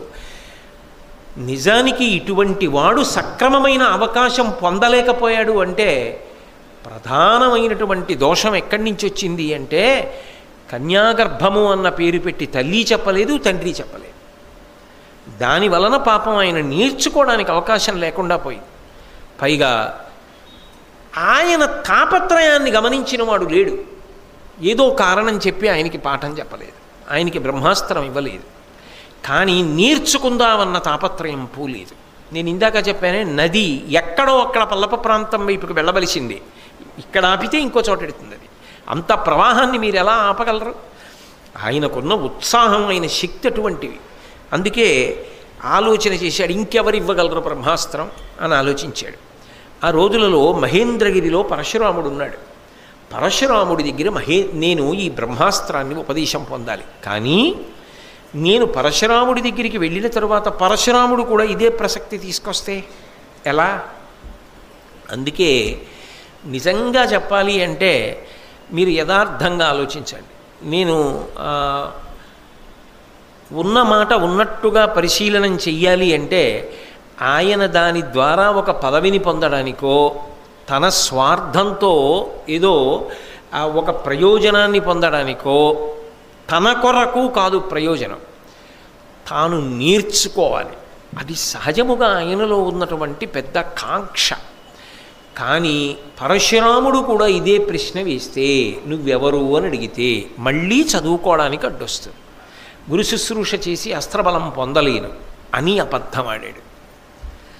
తప్పనిసరి పరిస్థితి, అందుకని అబద్ధం చెప్పవలసి వచ్చింది. అందుకని మహేంద్రగిరి మీద ఉన్నటువంటి పరశురాముడి దగ్గరికి వెళ్ళి, అయ్యా మీరు నన్ను శిష్యుడిగా స్వీకరించండి, నేను భృగువంశంలో పుట్టినవాడను అని చెప్పాడు. పరశురాముడు సంతోషంగా శిష్యుడిగా స్వీకరించాడు. స్వీకరించి అనేక అస్త్రములను నేర్పుతున్నాడు. అసలే ఉత్సాహం. దానికి తోడు ఇప్పుడు పరశురాముడి శిష్యుడు అయ్యాడు, ఎన్నో అస్త్రములు పొందుతున్నాడు. ఎంత సంతోషంగా ఉంటుంది. కాబట్టి ఇక నాకు గురి తప్పకూడదు, అర్జునుడిని కొట్టాలి. నిరంతర సాధన చేస్తున్నాడు. ఆ సాధన చేసేటప్పుడు ఏదో ఒక లక్ష్యాన్ని గురిపెట్టి కొట్టడమే, అదే పనిగా సాధన చేస్తున్నాడు పరశురాముడి ఆశ్రమంలో. ఆయన ప్రారంధం ఆ సాధన చేసే సమయంలో ఆయన ఏదో ప్రమాదము లేని దాన్ని గురిపెట్టి కొట్టాలని లక్ష్యం పెట్టుకున్నాడు. ఓ చెట్టుకి వెళ్ళి బాణం తగిలింది అనుకోండి, తర్వాత తీసేస్తారు. ఆ చెట్టుకు వచ్చిన నష్టం ఏముంది? అలా ఏవో లక్ష్యాలు పెట్టుకుని కొడుతున్నాడు. అనుకోకుండా అక్కడికి ఆ పక్కనే ఆశ్రమంలో ఉన్నటువంటి ఒక బ్రాహ్మణుడి యొక్క ధేనువు, ఆవు దూడ పరిగెత్తుకొచ్చింది అడ్డంగా. ఈ బాణం వెళ్ళి దాని శరీరంలోకి దిగడం, ఆ ధేనువు చచ్చిపోవడం ఒక్కసారి అయిపోయి. కర్ణుడి ప్రారంధం ఏంటంటే చచ్చిపోయింది ఒక్క దూడ. నేను తక్కువ ప్రాణం అని అనను, కానీ దానికి ఎంత పెద్ద శాపం ఇచ్చేశాడో తెలుసా బ్రాహ్మణుడు? నువ్వు ఎవరినో మనసులో పెట్టుకుని ఇంత ఘోరమైన సాధన చేస్తున్నావు, అదే పనిగా బాణములు వేస్తున్నావు. ఎవరినో దృష్టిలో పెట్టుకుని నువ్వు చేసిన సాధనలో నువ్వు సరిగా చూడకపోవడం వల్ల నా ధేనువు చచ్చిపోయింది. కాబట్టి నిజంగా నువ్వు ఎవరితో యుద్ధం చెయ్యాలనుకుంటున్నావో వాడితో యుద్ధం వచ్చినప్పుడు నీ రథచక్రం భూమిలో దిగిపోతుంది, పైకి లేవదు. ఇంకేం యుద్ధం? ఇంకా దేనికి చేస్తాడా యుద్ధం? అంటే ఆయన ఎంత బలాన్ని పొందుదాం అనుకుంటున్నాడో అంత బలం క్షీణించిపోతోంది, రెట్టింపు. ఒక పక్క నుంచి పొందుతున్నది వేరొక పక్క నుంచి జారిపోతోంది. ఇక ఆయన ఎలాగా శౌర్యవంతుడు, అర్జునుడికి సాటైనటువంటి విలుకాడు కాగలడు? పోన్లే, రథచక్రం దిగిపోతే దిగిపోయింది. పరశురాముడి దగ్గర దివ్యాస్త్రములను ఉపదేశం పొందుతానన్నాడు. కానీ ఆయన ఉత్సాహం చాలా గొప్పదండి, ఏ మాటకు ఆ మాటే. ఇన్ని శాపాలు వచ్చి మీద పడిపోతున్నా, ఇంతమంది ఇన్ని రకాలుగా ఇన్ని పాపం వృద్ధిలోకి రాకుండా అడ్డుపడుతున్నా తాను మాత్రం తాపత్రయపడుతూనే ఉన్నాడు గొప్పవాణ్ణి కావాలని. ఏమి జీవితం కర్ణుడిది! నిజంగా ఆ పట్టుదల, ఆ సాధనా బలం, వాటిని మెచ్చుకోవద్దు. పరశురాముడి దగ్గర శుశ్రూష చేస్తూ అనేకమైనటువంటి అస్త్రములను ఉపదేశం పొందుతూ చక్కగా శిష్యుడిగా వృద్ధిలోకి వస్తున్నాడు. ప్రారంధం అన్నాను కదా. ఆయన ఇలా ఉండగా ఒక రోజున ఒక విచిత్రం జరిగింది. పరశురాముడు ఎంతో సంతోషించాడు. కర్ణ, నీ యొక్క గురుభక్తికి, నీ సాధనకి, నీకున్నటువంటి ఓర్పుకి, గురువుగారికి శుశ్రూష చేసి విద్య నేర్చుకోవడంలో ఎంత దీక్ష ఉండాలి. అందుకని నీ దీక్షా తత్పరతకి మెచ్చుకున్నాను. నీకు బ్రహ్మాస్త్రాన్ని ఉపదేశం చేస్తున్నానని బ్రహ్మాస్త్రాన్ని ఉపదేశం చేశాడు. కర్ణుడి జీవితంలో ఏ పెద్ద అస్త్రం లభించాలో అది లభించింది. అమ్మయ్యా, ఇప్పుడు అర్జునుడికి ఏ పెద్ద అస్త్రం తెలుసో నాకు కూడా అస్త్రం తెలుసు. కాబట్టి నిజంగా భారత యుద్ధం జరిగినా ఇప్పుడు అర్జునుడు నన్నేం చేయలేడు. నేను కూడా అర్జునుడి పట్ల అంత మొనగాడిగానే నిలబడగలను అని ఎంతో సంతోషాన్ని పొందాడు. వెళ్ళిపోతే ఏమయ్యేదో కృతజ్ఞత చెప్పి, కానీ ఇన్ని ఇచ్చిన గురువుగారు కదా, కొన్నాళ్ళు ఆయన శుశ్రూష చేసి పెడదాం అనుకున్నాడు. అస్త్రం పొందగానే గురువుగారు కృతజ్ఞుడిని వెళ్ళొస్తానండం ఎందుకులే అనుకున్నాడో ఏమో, పాపం ఆయన మంచితనం ఆ గురువుగారికి అలాగే శుశ్రూష చేస్తున్నాడు. కర్ణునుత్సంగమున మస్తకంబు చేర్చి గురుడు నిద్రింప వికృతాతి ఘోర రూపమళకమనియడునొక కీటకము అద్దినేంద్ర తనయు క్రీదొడ తొలిచే సత్వరముగాగా. ఆ పరశురాముడు గురువుగారు కదా, శిష్యవాత్సల్యం, కొడుకుతో సమానంగా చూస్తాడు. అసలు ఆయన కూడా నేను భృగువంశీయుణ్ణి అని చెప్పడానికి ఓ కారణం ఉంది. అబద్ధం చెప్పి గురువుగారి దగ్గర అస్త్రవిద్య పొందాను అన్న కళంకం నాకు ఉండకూడదు, నా మనసులో అది నన్ను తొలిచేయకుండా ఉండాలి అంటే జాగ్రత్త పడ్డాడు. నేను భృగువంశీయుడను అన్నాడు. భృగువంశం వాడే పరశురాముడు. కాబట్టి గురువు ఎవరు? గురువు తల్లి, గురువు తండ్రి, గురువు దైవం, గురువు అన్నీ. అందుకే గురువుగారి దగ్గర శిష్యుడు కొడుకుతో సమానం. అనేక సందర్భాల్లో మీరు కావ్యాలు పురాణాలు చూస్తే నా కోడలనే అంటారు. సంప్రదాయంలో ఉపదేశం పొందినటువంటి శిష్యుడి భార్యని నా కోడలు అనే పిలుస్తాడు గురువు.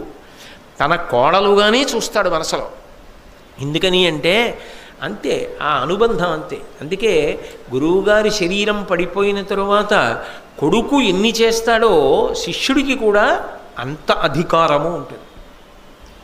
శిష్యుడు కొడుకుతో సమానం. అందుకే కొడుకు ఏం చేస్తాడు, తను ఏదైనా మంచి వస్తువుని పొందాడనుకోండి, తాను పొంది సంతోషించడం కాదు, తన తండ్రి సంతోషంగా అవన్నీ చూసి ఆనందపడితే ఆనాడు కొడుకు సంతోషించాడనుకోండి, వాడు కొడుకంటే.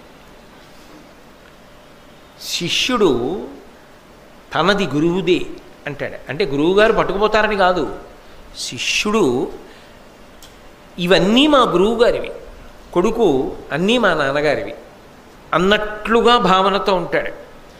అందుకే నేను భృగువంశీయుడను అని ఆయన ఎందుకు చెప్పాడంటే, పరశురాముడు నాకు గురువు అయితే ఎవరైనా నాకు తండ్రి, నాకు తల్లి, నాకు దైవం. ఆయన నాకు తండ్రి అయితే నేనేమవుతాను? ఆయనకి కొడుకునవుతాను. శిష్యుడు కొడుకుతో సమానం. కాబట్టి నేను భృగువంశానికి చెందిన వాడితోనే సమానం. కాబట్టి నాకు అబద్ధం చెప్పిన దోషము కలగకుండా ఉండడానికి కొంచెం జాగ్రత్త పడ్డాడు. జాగ్రత్త పడి భృగువంశీయుణ్ణి అన్నాడు.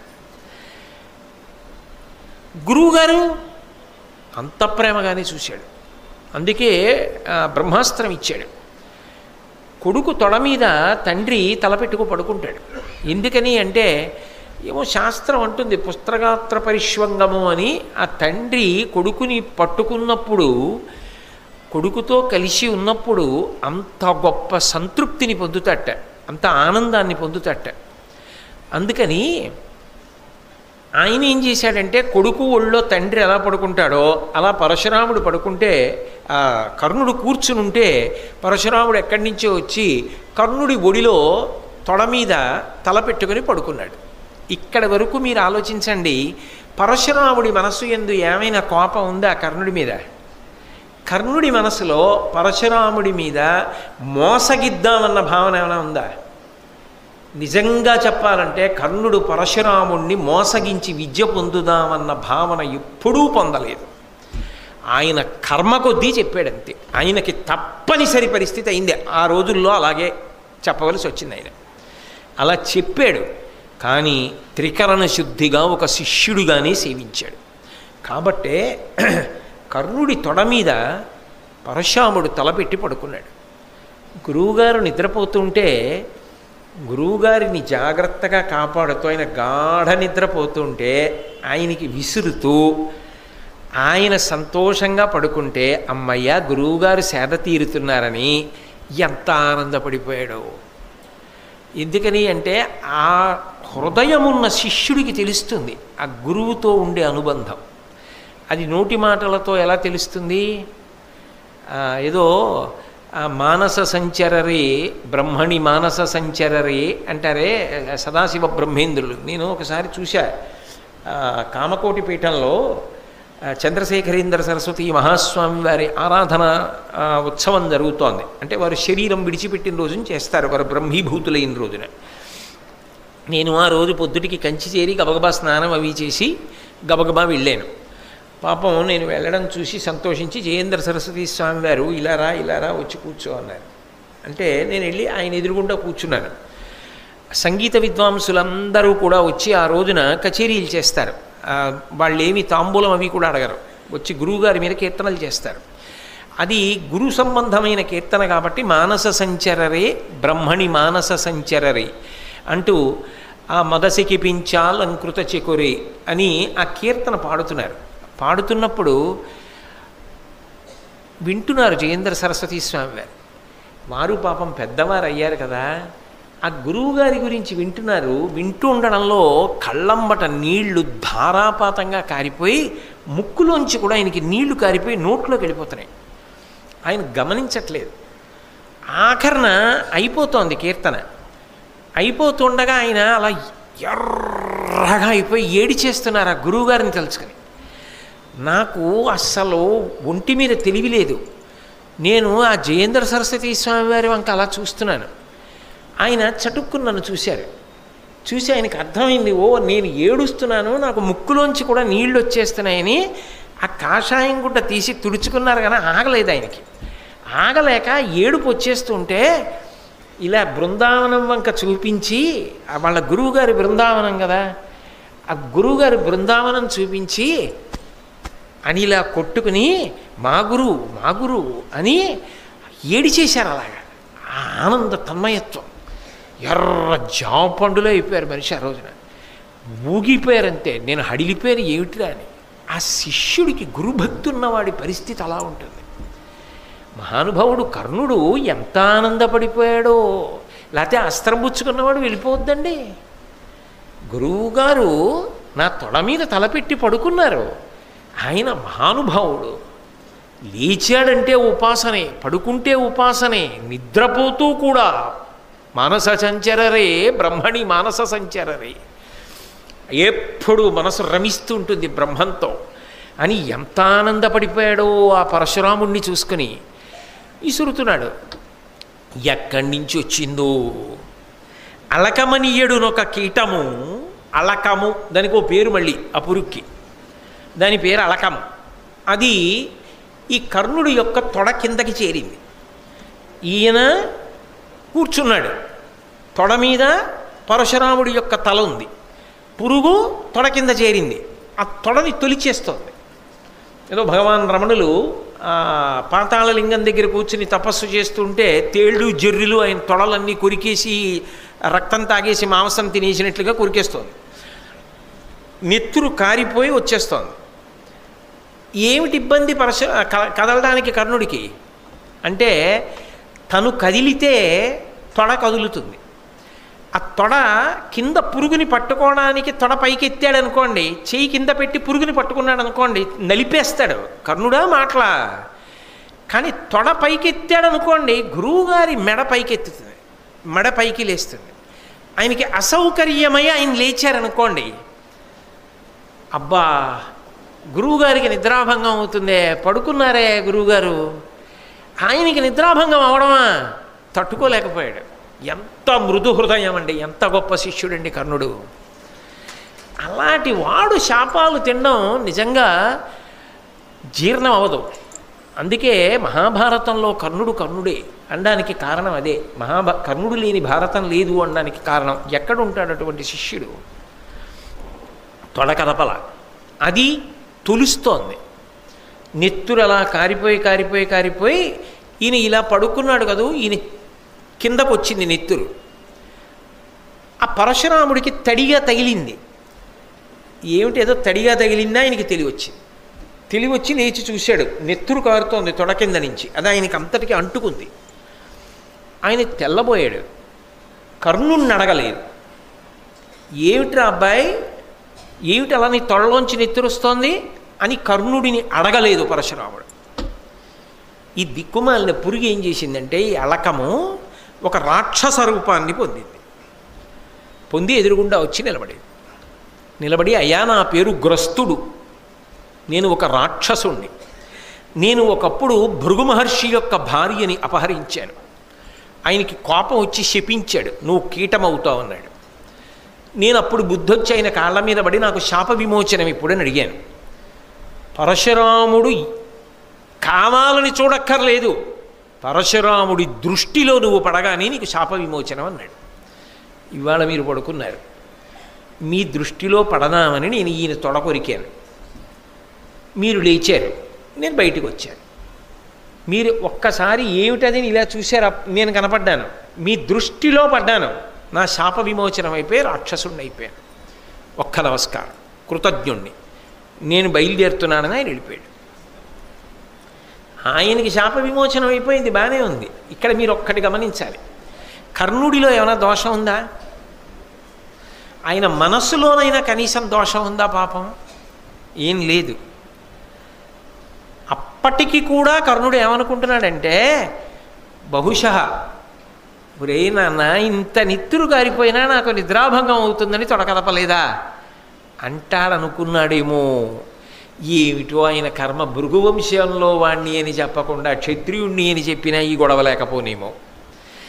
ప్రారంధం అంటే అంతే, దురదృష్టవంతుడు పాపం. నిజంగా అది చెప్తే మాత్రం అబద్ధమేముందండి, ఆయన కుంతి కుమారుడు కాడు. ఈ పరశురాముడు ఆ తొడ కన్నం పడిపోయి ఇంత నెత్తురు గారిపోయింది కదా, ఇంత గొప్పవాడు కదా పరశురాముడు. ఈ పరశురాముడు ఇలా ఏ భావన లేకుండా చూస్తేనే ఒక కీటము రాక్షసుడైపోయింది. అంటే ఆ చూపుకంత శక్తి ఉంది.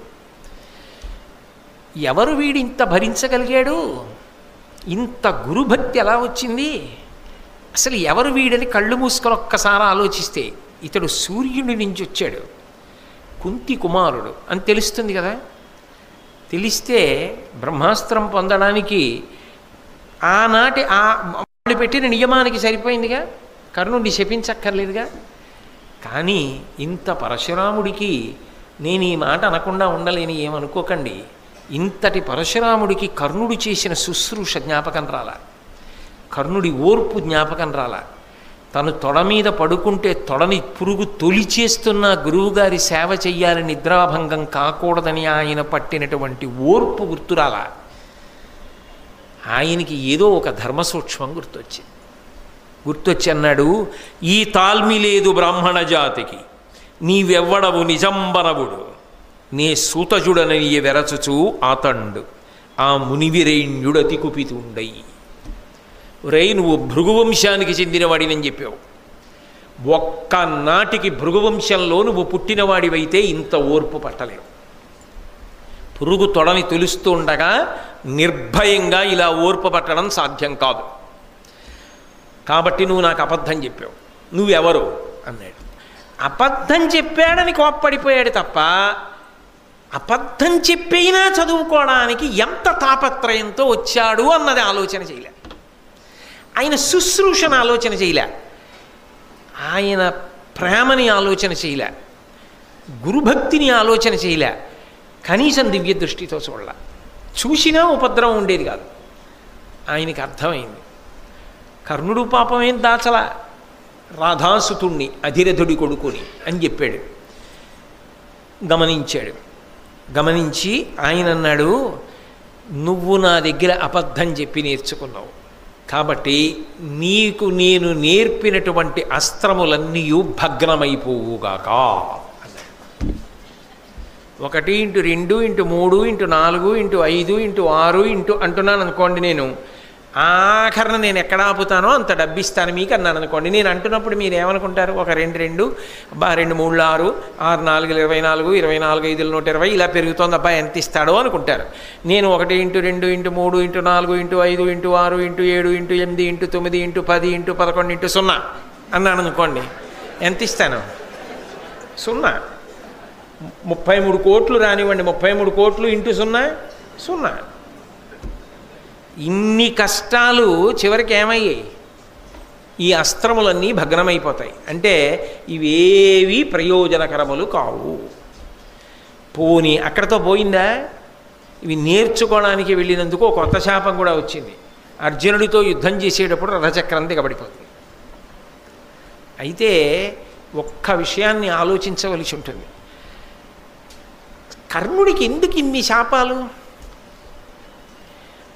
ఏమిటి ఆయన తప్పు? అసలు ఆయన దోషం ఏమిటి అని విచారణ చేస్తే, నేనైతే వ్యక్తిగతంగా నా అభిప్రాయం, ఆ సందర్భాలలో కర్ణుణ్ణి దోషం పట్టడం సాధ్యం కాదు.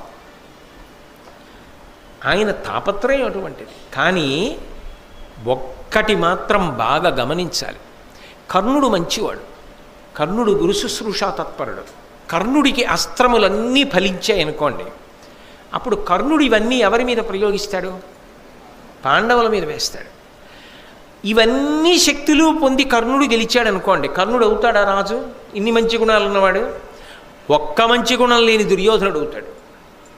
అప్పుడు అధర్మానికి పట్టాభిషేకం జరుగుతుంది. అప్పుడు ధర్మం నశించిపోతుందా? నశించిపోదా? కర్ణుడికి వచ్చిన పెద్ద సమస్య సంగదోషం. ఇవి కర్ణుడికిస్తే దీని ఫలితాన్ని దుర్యోధనుడు అనుభవిస్తాడు. కాబట్టి కర్ణుడు తన కొరకు కాదు, దుర్యోధనుడి కొరకు వాడతాడు. కాబట్టి ఇవి ఫలించకుండుగాక, ఇవి ఆయన యందు చేరకుండుగాక. ఆ శక్తి చేరకపోగా ఆయనకున్నటువంటి పటుత్వం ఏదైతే ఉన్నదో అది క్షీణించిపోవడానికి కారణమైంది. ఒక శాపం వెంట ఒక శాపం, ఒక శాపం వెంట ఒక శాపం తగులుతూ వచ్చాయి. కవచకుండలములు జారిపోయి, శక్తి అస్త్రమును పొందిన ఘటోత్కచుడి మీద పడిపోయింది.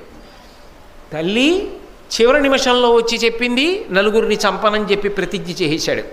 అన్ని కమ్ముకొచ్చేసాయి చుట్టూ. దానివలన ఏమైపోయిందంటే అనేకమైన పరిమితులలోకి వెళ్ళిపోయాడు. ఇన్ని పరిమితులలోకి వెళ్ళిపోయిన వాడు చిట్ట చివరికి అన్యమనస్కుడయ్యాడు. ఇది పైకి చెప్పలేడు, ఎవ్వరితో చెప్పలేడు. కానీ నిజానికి యుద్ధానికి వెళ్ళి చూడగానే అమ్మకిచ్చిన మాట, తనవారు తన మీద నమ్మకం పెట్టుకున్న దుర్యోధనుడు తన దగ్గర ఇన్ని అస్త్రాలు ఉన్నాయి అని అనుకుంటున్నాడు. ఇన్ని అయిపోయిన తర్వాత వెళ్ళి దుర్యోధనుడితోటి, దుర్యోధన నాకు కొత్తగా 2 శాపాలు వచ్చాయన్నాడు అనుకోండి. తన మాట ఏమో కానీ చాలా చాలా బాధపడిపోయేవాడు ఎవరు? నమ్మకం పెట్టుకున్నందుకు దుర్యోధనుడు. ఆ దుర్యోధనుణ్ణి బాధ పెట్టలేడు. నన్ను నమ్ముకుని కదా ఇంత చివరకు వచ్చేసాడు, ఇక ఇద్దరి మధ్య సంధి పొసగదు. ఇంకా ఈ స్థితికి వచ్చేసిన తరువాత దుర్యోధన నలుగురిని చంపను, పరశురాముడు నా అస్త్రములు భగ్నం అయిపోతాయన్నాడు, ఇంకొక ఆయన నా రథచక్రం భూమిలో దిగిపోతుందన్నాడు. ఇవన్నీ చెప్తే దుర్యోధనుడికి జ్వరం వస్తుంది తప్ప ఉపయోగం ఏమైనా ఉందా? చెప్పకుండా ఉంటే ఆహా ఇంత ఉందనుకుని వెళ్ళి చచ్చిపోతాడు. ఎలాగో అదే జరుగుతుంది కాబట్టి చెప్పకపోతే వచ్చిన నష్టం ఏమిటనుకున్నాడో ఏమో మరి. అందుకని తిరిగి వెళ్ళిపోయాడు. పరశురాముడికో నమస్కారం పెట్టాడు, తిరిగి వెళ్ళిపోయాడు. ఇన్ని కష్టాలు పడి ఇంత శుశ్రూష చేసి ఏం పొందాడంటే 2 శాపాలు పొందాడు. పొంది దుర్యోధనుడి దగ్గరికి వెళ్ళాడు.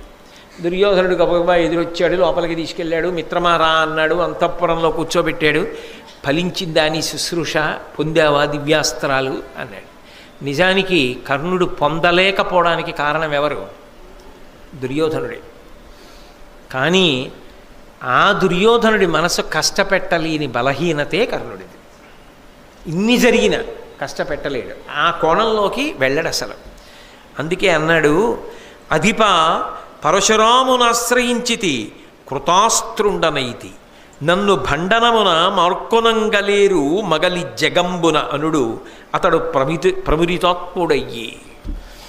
ఆ దుర్యోధనుడి దగ్గరికి వెళ్ళన్నాడు, అధిప, ఓ రాజా దుర్యోధన, నేను పరశురాముడి దగ్గరికి వెళ్ళి గొప్ప సాధన చేశాను, గొప్ప శుశ్రూష చేశాను.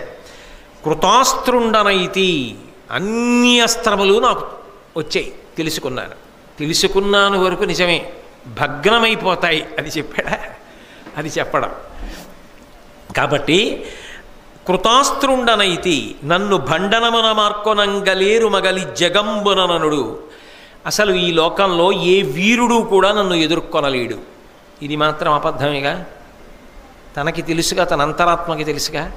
కానీ కర్ణుడు ఆ మాట అన్నాడు అంటే కేవలము ఆ మిత్ర ప్రేమ. ఆ దుర్యోధనుడు బెంగెట్టుకోకూడదు. అందుకని నన్నెవ్వరు ఏం చేయలేరు అనేటప్పటికీ సంతోషపడ్డవాడు ఎవరంటే దుర్యోధనుడు. అతడు ప్రమిదితాత్ముడయ్యే, పరమ సంతోషాన్ని దుర్యోధనుడు పొందాడు. పైకి నవ్వుతూ ఎంతో సంతోషంగా నిజంగా పొంది వచ్చిన వాడిలా కనపడుతున్నా 2 శాపములు నాకు వచ్చాయని లోపల తొర్రలో అగ్ని ఉన్న పచ్చని చెట్టులా కాలుతున్నవాడెవరు? కర్ణుడు. యుద్ధం ఎంత దగ్గరికి వస్తోందో కర్ణుడు అన్నిటినీ పోగొట్టుకుంటున్నాడు. నిజానికి కర్ణుడి వ్యక్తిగత దోషం కన్నా కర్ణుని యొక్క సంఘదోషమే కర్ణుడిని పాడు చేసేసింది. దుర్యోధనుడితో కూడడమే.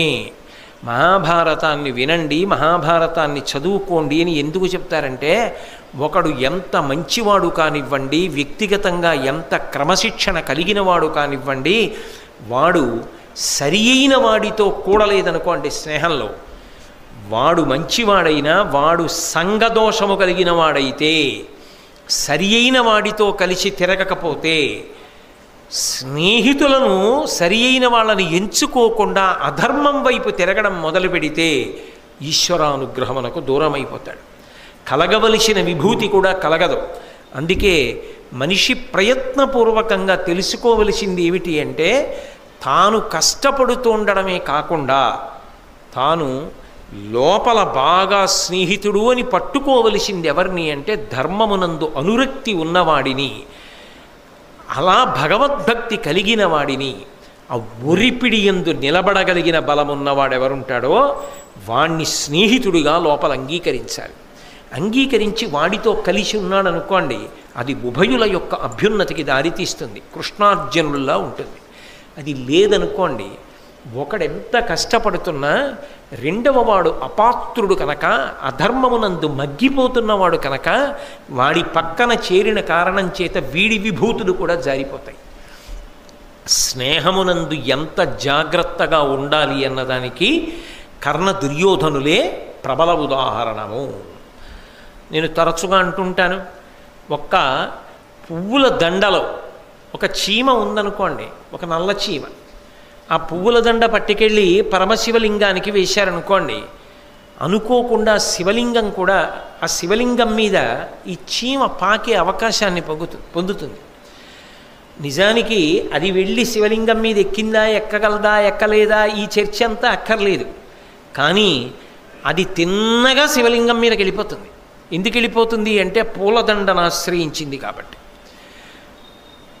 అది పూలదండను ఆశ్రయించకుండా వేరొక వస్తువుని దేన్నో ఇదైందనుకోండి, కర్రని పట్టుకుందనుకోండి, ఆ చీమ ఆ కర్రని పట్టుకెళ్ళి ఇంకో దాన్ని దేన్నో కొట్టడానికి ఉపయోగిస్తే ముందు కింద పడి చచ్చిపోయేది ఏదంటే చీమే. దేన్ని పట్టుకుంది అన్నదాన్ని బట్టి అభ్యున్నతి ఉంటుంది. ఇనుమే ఉంది, అగ్నితో కలిసిందనుకోండి వంగి ఇంటి కిటికీకి ఊచలవుతుంది.